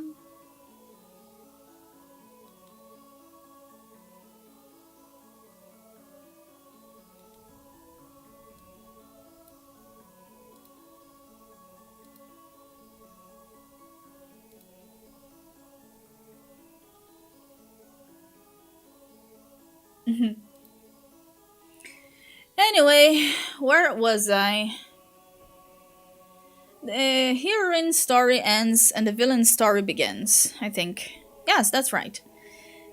It is with the predomination of her son that our heroine's story ends and the story of our villain begins. Perdão. But, as we all know, beginnings are not always so easy to pinpoint in paradox space. One could say his story began the day he claimed immortality, or the moment his being was inexplicably confined to a juju, allowing him access to any realm in which his vessel would capriciously materialize. But for the sake of linearity, we may as well say his story began the day he and his sister hatched. Oh, que gracinha de aberraçãozinha! When a cherub hatches, the two undeveloped personalities mingle together in the same body. There is not yet a clear division between the two. Uma lombriga. It will then consume the eggshell for the vital nutrients it contains. The sugary snack is irresistible to the starving wiggler. Once it finishes its first meal, the two personalities will be pulled apart for good, and the child will pupate. The two halves then begin vacillating with their sleep cycles, as I described. Parecia o quê? Ah, é a Calliope. As you might expect, the female child was as cheerful and friendly as could be. Ah, que belezinha. She took after her mother in every way, at least the way her mother used to be, long before she was hardened by centuries of isolation and obsessive pursuit of justice. O capeta aí, ó. And to Justa's little surprise, the male child was an insufferable brat. O ombro do Gamzee tremendo ali.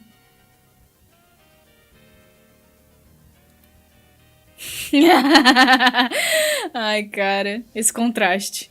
Arr, meu ombro. It is just as well that cherub parents abandon their offspring. Raising such a child by the familial standards of any race would be a monumental challenge. Gostou do capeta aí? Nevertheless, it would seem there were those who tried. Details in my research suggest our villains had a number of acolytes operating in the shadows, preparing for his arrival. We will probably never know who these cureless conspirators were, but it is evident that at some point the cherub was locked in a room, either out of exasperation or for its own good, until it was old enough to enter the session. Pois é, né? Zizibs. Special Stardust. The children were left with everything a young cherub could never want: meat, candy, computers, a lifetime supply of special stardust, and of course, their precious jujus. The acolytes had clearly gone to great lengths to harvest such items from all over the cosmos, so they could lavish their young master with gifts. They may have been prisoners, yes, but if you ask me, these children were very spoiled. While the female was preparing for a collaborative approach to the game, the male was plotting furiously against her. He never had an intention of working with her. As far as he was concerned, the game was his and his alone to conquer. Oh, fuck. One day, he put his plan into motion. He had his sister's dream self assassinated on prospect. The next time she went to sleep, she would never wake up again. When her brother woke up, he became the sole occupant of the body. He then freed himself from his chains and launched the session by himself. But this game was never meant to be played solo. Its format is inherently cooperative. The diversity of players, the combination of their efforts and aspects, this is what awakens the true creative potential of the game. Without them, a session will wither and die. If one enters alone, it completely alters the nature of the game. It changes its purpose. For a solo player, a challenging quest becomes an insurmountable one. A reward of infinite promise becomes a boon far more sinister. The gauntlet which the player must overcome is seemingly designed to be impossible. For all intents and purposes, it is not actually a game at all. It is a death sentence for any player foolish enough to accept the challenge. But it bears repeating. This was very special, Cherub.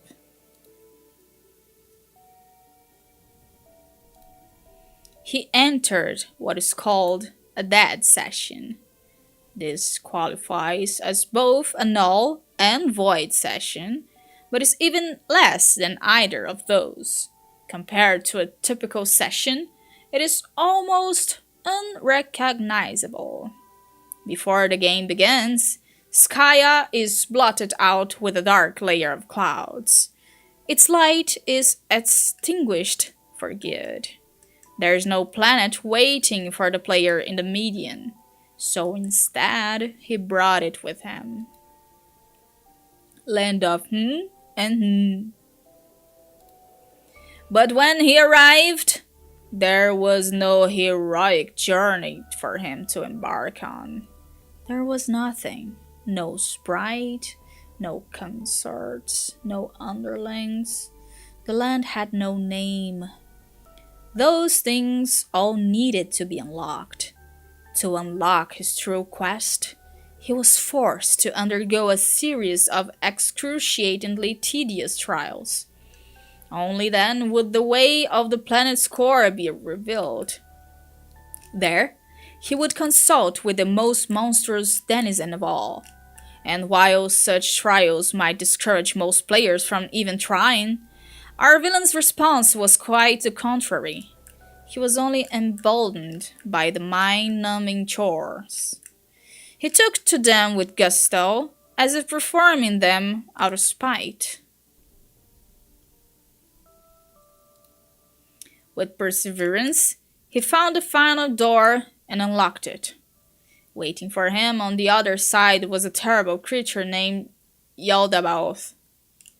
His denizen would allow him a brief audience, one just long enough for him to make the choice. Tem sonzinho próximo aqui, peraí.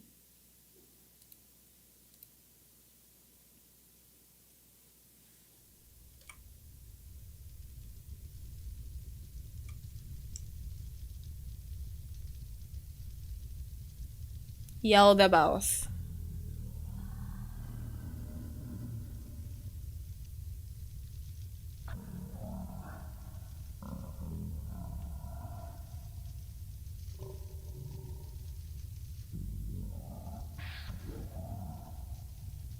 Uma minhocona. E esse aqui é o Caliborn. No denizen has ever been mistaken for pleasant company, but the self-proclaimed god of all monsters is notoriously inhospitable to his players.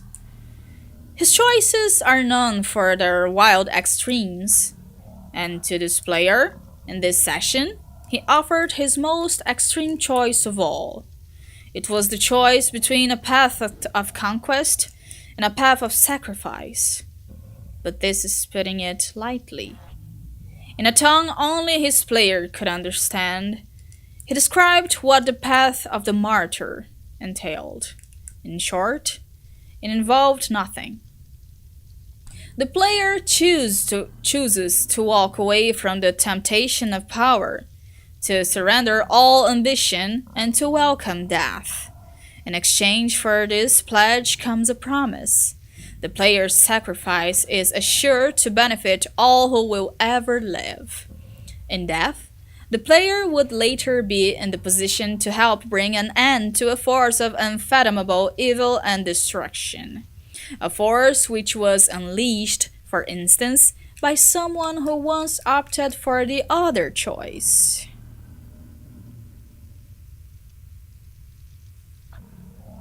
Yaldabaoth then described what it meant to choose the path of the conqueror. It was a path for a more active player, to be sure. The player's mettle as a conquering force would be tested directly and repeatedly. One by one, he would have to conquer and destroy a number of planets spawned for him in the session. Each would be more difficult than the last. After destroying them all, his true land would become unlocked. He would then return to face his denizen again, and defeat him in combat. If successful, his reward would be unprecedented. He would receive the boon of unconditional immortality, where resurrection would not be linked with the just or heroic nature of death. It is unclear how this boon would be awarded, since to my knowledge it is beyond even the ability of a denizen to allow this. But, through whatever mechanism the boon is bestowed, immortality is only the beginning. The player is somehow also imbued with a limitless supply of power, enough to destroy anything he wanted for as long as he wanted. And knowing the villain of our story, anything he wanted would be everything. And as long as he wanted would be forever. Yes, knowing our villain, the choice he would make is quite clear. Knowing him, in fact, proves it could hardly be considered a choice at all.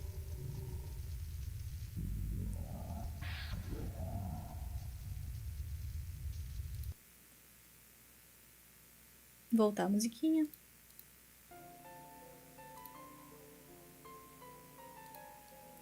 It was at this point the real game would begin. Skaya would undergo a dramatic transformation, becoming even darker and heavier. Eu sei que você pensou, você também pensou no "it was at this moment." He knew he fucked up.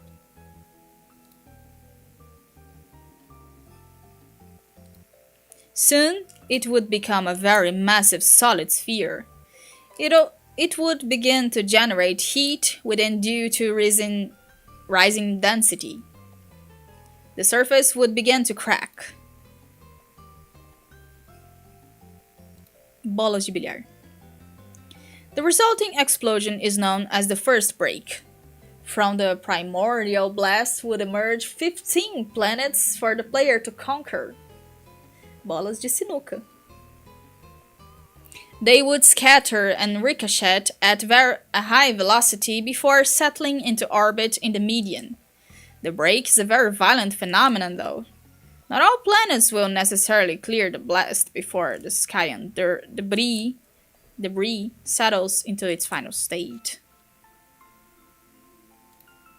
The vast amount of resulting matter then collapses into a black hole. Its gravitational pull is tremendous. Any object within range will be sucked in and destroyed. Those planets which settle into orbit will be safe for the time being. But in the case of our villain's session, 3 of the planets did not make it and fell back into the hole. This was a very lucky break for him.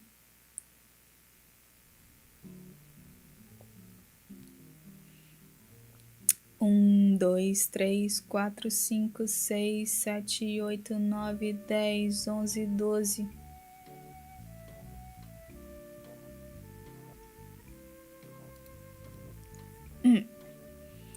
It meant that he would only have to conquer 12 planets instead.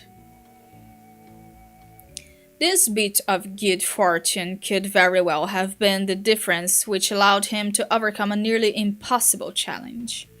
His task was to destroy all of these planets in order, each within a time allowance that gets shorter with every planet.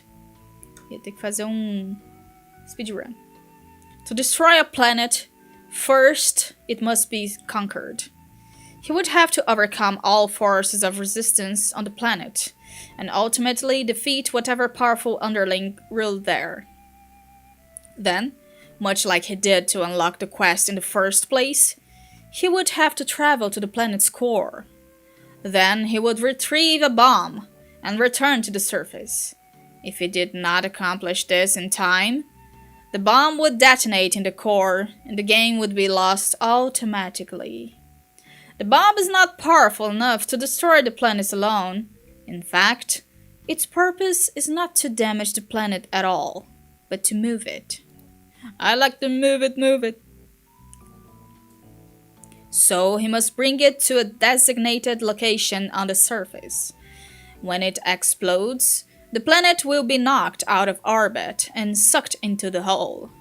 Of course, he must make sure he has moved on to the next planet before this happens. He repeats this process for each planet until they are all gone. There is one caveat though. He must keep the 8th planet. If he sinks that one before any of the others, it will result in the destruction of the entire session. Thus, it must be the final planet he conquers. Lendo and upon destroying the 8th planet, his true land will reveal itself. The dead planet will come to life, and there he must prepare for battle with his denizen. He may sharpen his combat skills, craft new weaponry, anything he can do to improve his chances against a very powerful endgame foe. Fortunately for him, he would not have to face the monster alone. By then, he will have accumulated a party of loyal minions. With each planet he destroys, he will be awarded a new leprechaun follower. Even if a planet was destroyed in the break, he'll still be awarded that planet's leprechaun upon destroying the planet preceding it. Sort of like a 2-for-1 deal. Wait, leprechauns? Yes, John. I'm delighted to see you have pounced on what is clearly the most interesting part of the story thus far. Leprechauns are a fascinating mythical race, although there is some dispute among scholars as to whether they are actually a breed of gnome. I can't say I blame you for being speechless. There are no doubt hundreds of questions swirling in your head at once about these wonderful creatures. Where do I even begin? You must forgive me, I find it very difficult to resist going on at length about them. I just think they are so great. For instance, I can and have given lectures for weeks at a time on their marvelous and widely varying magical abilities. More intriguing yet would be any medium to long-form harangue on the topic of their culture and customs, most of which revolve around luck. But most captivating of all, and the subject upon which I will now assiduously expound, would be the positively scintillating subject of leprechaun romance. Oh no, oh fuck no. Come on, Aranya, don't do this to me, not today. Fuck. The problem is that when the subject of leprechaun romance is broached, our overly obsessive troll intellects instantly assume the most ingratiating posture of admiration imaginable. Which makes it hard to give it proper academic focus, because of how great it is. But we will do our best to understand regardless. Trolls have only 4 forms of romance, and though we consider it a complicated subject, spanning a wide range of emotions, social conventions, and implications for reproduction, It is ultimately a superficial slice of what leprechauns consider the full body of romantic experience. Our concept of romance, in spite of its capacity to fill our art and literature and to rule our individual destinies like little elves, is still just that, a single quaternary concept. A concept usually denoted by 4 symbols.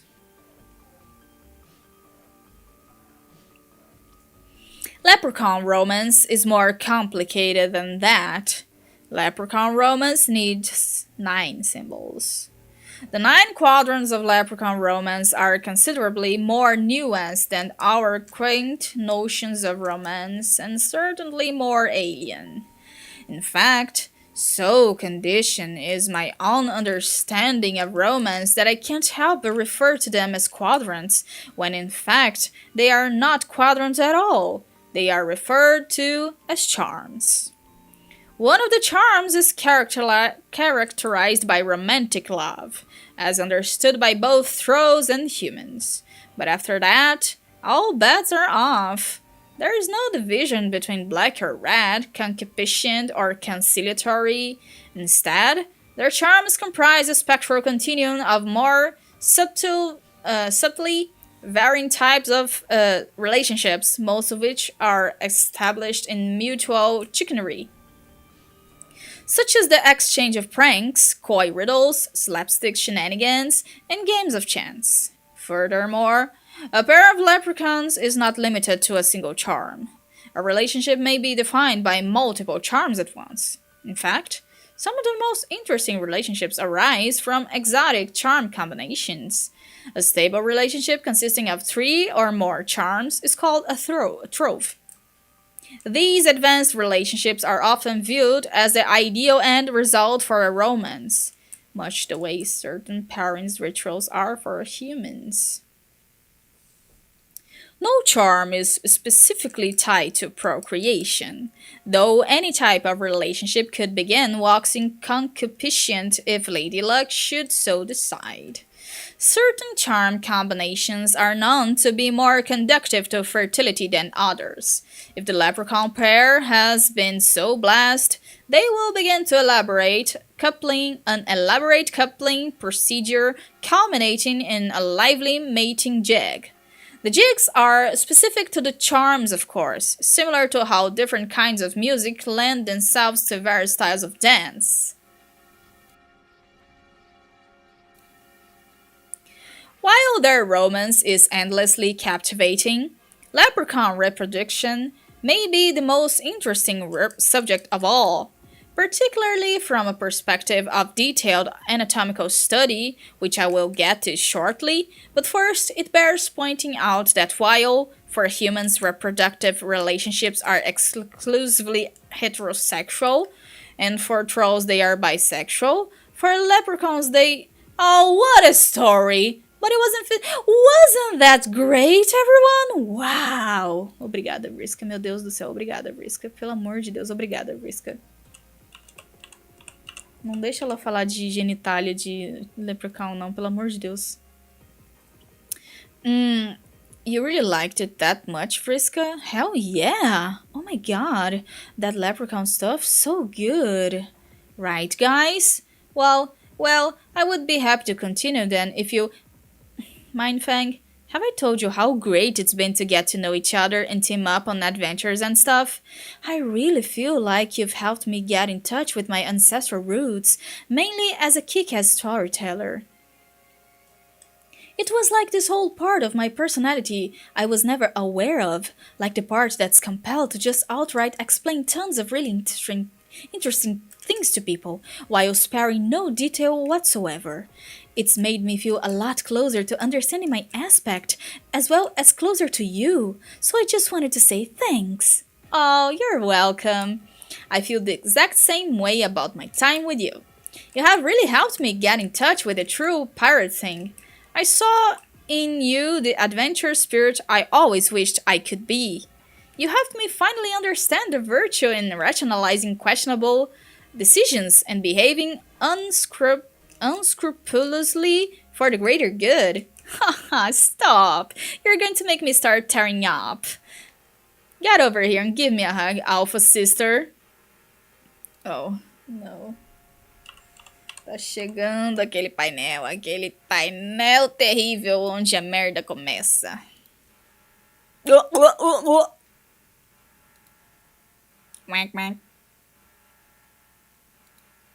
Não, ela tá sendo falsa. Não é fofo. É por isso que tá sendo muito falsa. Aí, ó. É aí que começa a merda! É aí que começa a merda! A aranha ficou putaça! Ficou putaça pra caralho, meu irmão. A Teresa tá enxergando, caralho! Então. Who, you know, Vriska's ancestor? The friendly one who tells long stories? Oh, yeah, her. I don't know. I can't keep all these ghost names straight. Fliptuna, Meowling. Wasn't there a Carlos? Imagina troll com o nome de Carlos. Fuck it. They were all named Carlos as far as I'm concerned. Wait, except Mina. She was alright. A little forward, but whatever, this isn't the point. All I remember about my interactions with the circuit girl was getting cornered into these ludicrous monologues, then racking my brain for excuse to get the hell out of there. Yeah, well, I was a little more tactful than you and actually listened, and let her talk me into something I shouldn't have. So she was like, poof, and suddenly your eyes were better? Yes. What is she, some sort of magic fairy? Yes. That's kind of literally what she is. Oh, alright, I guess her story checks out then. Good for her. But this doesn't seem like you, Terezi. I mean, I didn't think you even wanted your eyesight back. I've never met anyone as chuffed about her own disability as you. I was always under the impression you felt like it was a big part of who you are. It was. The moment she healed me, I knew I made a terrible mistake. But I couldn't take it back. I thought about it. Like, just blinding myself again and pretending it never happened. But even the way it happened originally was something special to me. I can't duplicate that. And even if I could, it still wouldn't be the same. I can't seem to forgive myself for being so stupid. For some reason, I thought it was a good idea to take the only cool and unique thing about myself and fix it. What was I thinking? Whoa, the only cool thing about you? Terezi, I want to be understanding, but I can't get behind some of the shit you're saying about yourself here. What made you start unraveling like this? I think it was when we started meeting our ancestors. And I thought they were all cooler and older and more interesting than us, even though they probably weren't. They had a lot of problems and insecurities too, but I guess the kind that older kids have. And when you're younger, you don't really recognize them as problems. You look at those things as just part of what it's like being someone who's more interesting and grown up than you. Maybe since I'm not as young anymore, I guess I can see that now. But I was stupidly awestruck by some people who were not so impressive in retrospect, and I made a dumb mistake. Wait, we met all those people like kinda a long time ago? How long have you been hiding this from everyone? I don't know, a year or something? And I wasn't hiding it, I just didn't tell anybody. Yeah, that's what hiding it means! But you usually can't see my eyes anyway, because of my glasses, duh. I know, but not telling anybody that is still being pointlessly secretive. You could have said, hey KARKAT, I fucked up and now I can see again. Maybe we can talk about this so I don't go into a tragic downward spiral and make you worry about me for no reason. I'm sorry. I should have, but I was so ashamed. And what about this clandestine black rum nonsense you've got going on with Gamzee? What? Have you been dating him for just as long? Was he involved in that decision? Like, did he help talk you into healing your eyes or something? How did you know we were dating? Did he tell you? Oh my god, Terezi, you are a fucking catastrophe. You used to be like cunning and considerably more intelligent than me, which I have no problem admitting. But this is ridiculous. Even if I didn't figure it out myself, which I did because it was obvious, you are up here on the roof, lying unconscious in a pile of hung horns and Fago bottles. I'm not a master of deduction, but unless you were recently stomped on by some sort of golem composed of garbage from a circus, it seems fair to say you are officially down with the clown. Ugh, okay, yes, it's true. Well, what do you have to say about it? I couldn't get up the nerve to tell you about that either. In a way, I'm even more disgusted with myself for dating that asshole than I am for healing my eyes. Then, why are you doing it? I don't know. I can't bring myself to stop seeing him. Every time I think I can't stomach the sight of his ugly face for another second, he pulls me back in. He's so awful. He always knows exactly what to say to piss me off. Everything he does.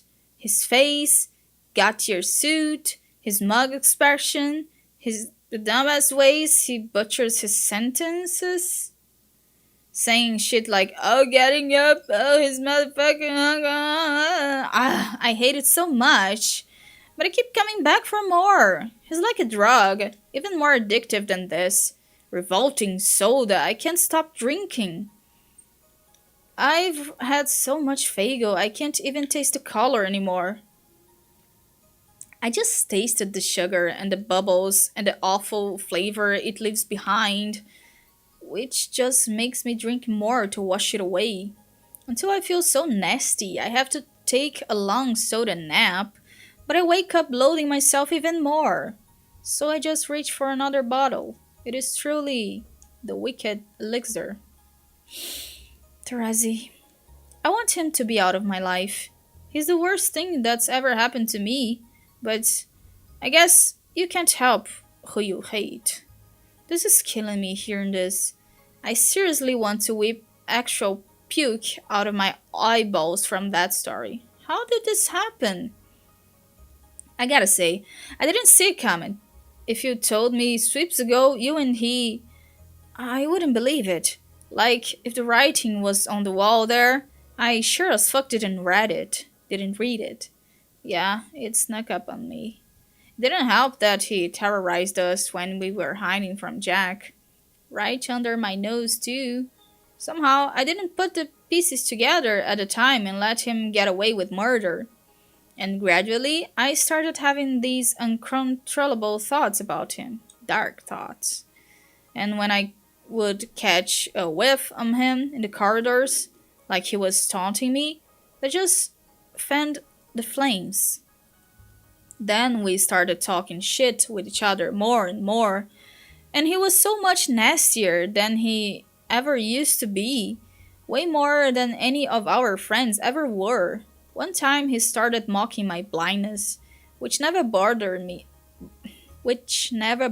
me when anyone else did it, but somehow the stuff he said, I let it get under my skin, and combined with meeting a lot of new people I felt like I couldn't live up to, that's when I started reconsidering Aronia's offer. I knew it. I knew he must have had something to do with that decision. That slimy bastard. This is mostly my fault. I wasn't vigilant enough with him, and I let my religions break down. If I kept a closer eye on him, maybe he wouldn't have lured you into his spinning tent of shit. No, you shouldn't feel like...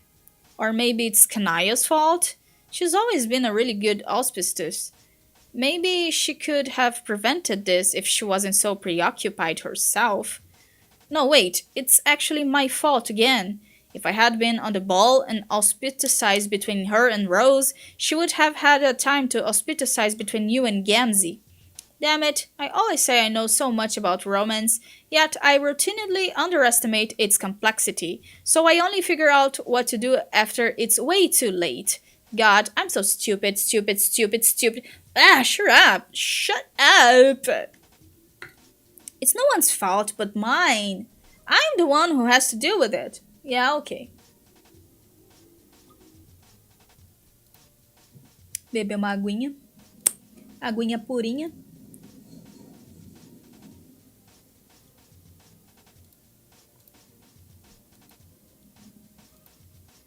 Beberam água hoje, pessoal. É bom. Oh my God! For what it's worth, he'll probably just break it off and leave you once we get to the new session. É bom. All his loyalties and priorities are totally warped now. I'm not sure what he really cares about anymore, but it sure isn't any of us. You think he will leave me? Yeah, I do. Well, what? Isn't that what you want? No, I'd be devastated if he just suddenly ditched me like that. Okay, help me out. You're confusing me here. I'd feel pathetic, and I guess a sick and terrible part of me doesn't want him to go. But if it does, I want it to be because I tell him it's over. Wow. O que tá acontecendo aqui é que a Therese com Gamzee é tipo a Lápis com a Jasper. Alright, I guess that makes sense. Sorry. I'm just trying to be supportive here. Ai meu Deus, agora eu tô pensando em quadrante de romance em Steven Universe. Não. But I'm not always sure what the right thing to say is. I'm doing my fucking best. This is complicated for me too. You're both my friends. I know. I appreciate your intentions, KARKAT. Maybe it would be better if you weren't sitting up there in that backwards chair while you talk to me. What? Why? Yeah, dude, you should probably ditch the chair. What the fuck is wrong with my chair? Or at least sit on it frontways? Or offer her another chair? Yeah, a música das diamantes é muito boa. I don't know, it's kind of a dumb affectation in this context. No, look, it's casual and relaxed. Like, it visually conveys that my presence in the conversation is humble and non-threatening, yet frank and attentive. What the fuck do you want from me? To sit on the goddamn floor. Why should I squat on the dirty floor? What difference does it make? So you can be on the same vertical plane with your friend while you exhibit compassion for her grody clown problem? Dave, it's fine. Never mind about the chair, I don't care.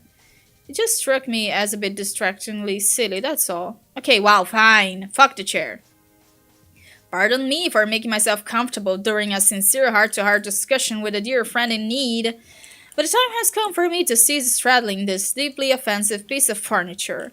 Away with thee, four-legged temptress, distracting us no more with the most basic and utilitarian form of creature comfort you supply. KARKAT just threw a tantrum about a chair. I just want KARKAT tantrum, bingo. Ai, Dave. Tá, eu vou só ler mais essas aqui. Aí a gente acaba por hoje. At last, we are free from the accursed instrument of elevation. Where did you even get that chair? Did you steal it from the common area? Unlike everyone else ever, I happen to make a practice of captulogging items which might be convenient on a day-to-day basis.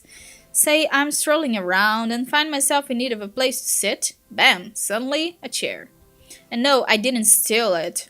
How could I steal something from the common area? Nobody actually owns any of that fucking furniture. That's why it's called the common area, you accusatory piece of filth. Sounds like communism. Are you communist or something?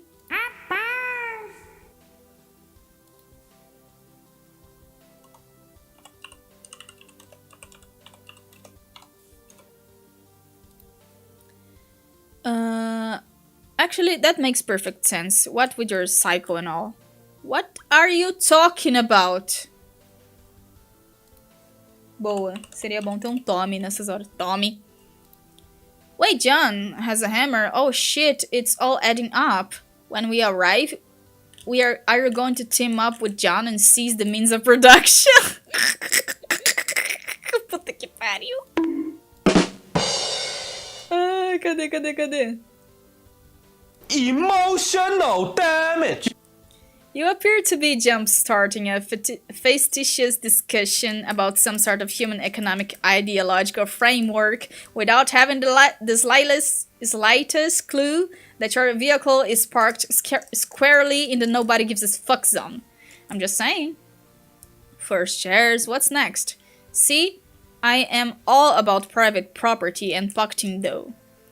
Do you have any idea how rich I am? I am a man of means, motherfucker. What is your point? Just don't come after my boonies, dude. Or should I say KARKAT marks? You aren't being serious now. These are not the words of a serious person. I was having a serious discussion like a big-time adult with my good friend Therese.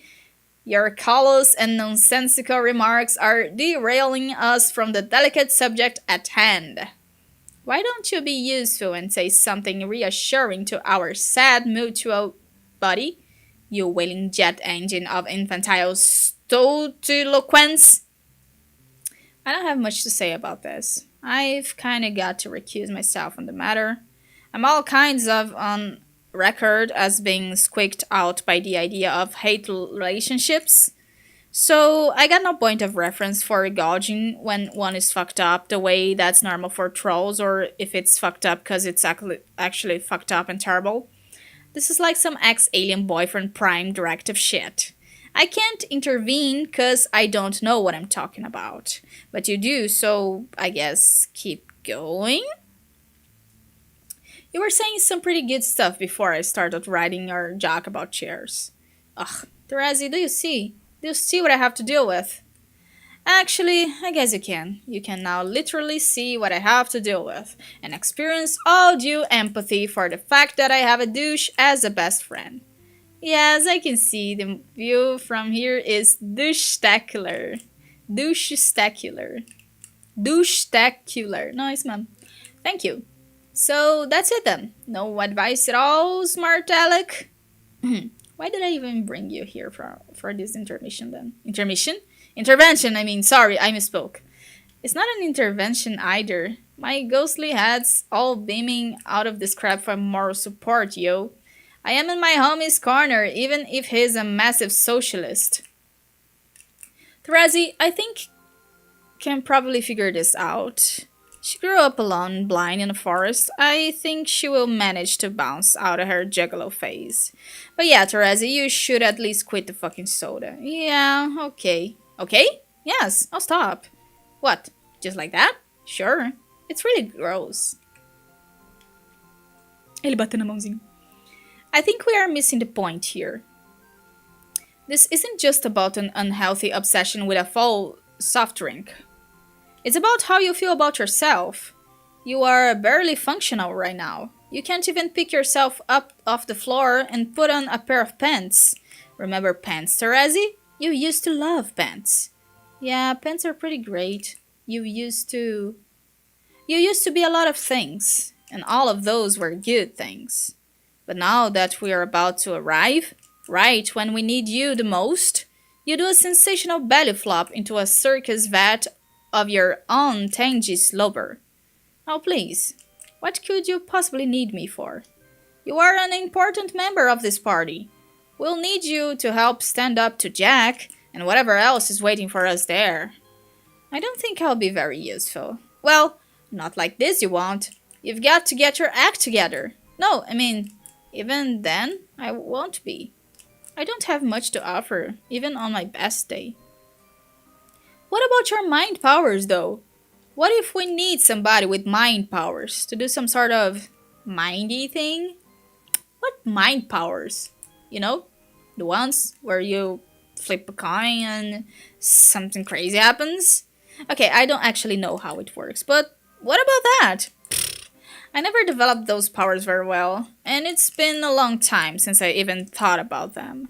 I don't think they are very valuable, honestly. In fact, all they ever seemed to do was trick me into feeling like I knew what I was doing.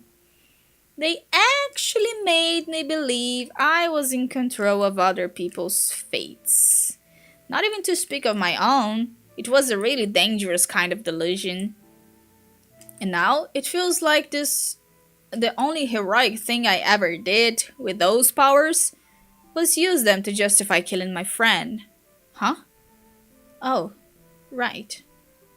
And what's worse is, to this day, I'm still not even totally sure if it was necessary. I think I've lost the ability to tell if I'm being punished for what I did or if I am punishing myself. Tadinha. Well, yeah, of course it was necessary. Even if it wasn't the morally right choice or whatever, it was obviously something that had to happen. That's the cruel thing about paradox space. It systemically validates all your mistakes as necessary outcomes. Not even necessary for your own good or personal growth. It's always bigger than you. Like your errors in judgment are inseparable from the way reality has to unfold. So it never lets you forget about them. Because they were all critical to the big picture, and all your past flaws are like scars. Scars in space-time that never heals. And always serve to remind you that the perfect version of yourself you wish it could be can never exist. Because the survival of everyone you care about depends on him not existing. I know all that. It doesn't stop me from wondering. It's simple. If you hadn't killed her, you would have withered away in a doomed timeline. Yeah, and sometimes I wish I had. At this point, I think I would rather be the better person who made the right decision. Even if it also meant being the one to fade away forever. Well, I wouldn't want that. Does that fucking matter to you? Does that factor anywhere into your dreary existential equation? You probably think I'm crazy. Just as crazy as you think I am for dating Gamzee, but I really miss her. No, I don't think you're crazy for that. And yet, if I ever saw her again, there's no way I could talk to her. So part of me hopes I never... Ow! Deixa de ser trouxa. Dave, you dick! What? Don't blame me. I can't control the crab. É isso, galera. Ficamos por aqui por hoje, tá? Semana que vem tem mais. Aproveitem o feriado de amanhã. Se der tudo certo, estarei aqui na próxima quarta. E fiquem ligados aí no Discord, porque estou lá, se quiserem, sei lá. É nóis então, gente. Eu vou ficando por aqui porque eu estou sem voz. Faz live 24 horas. Não, eu combinei de assistir coisa amanhã. Bombastic side. Cavalo. É pior que cavalo! Emotional damn. Pare! Esse foi o combo pré-feriado. Vejo vocês na próxima, gente. Muito obrigada aí pela presença. E fui!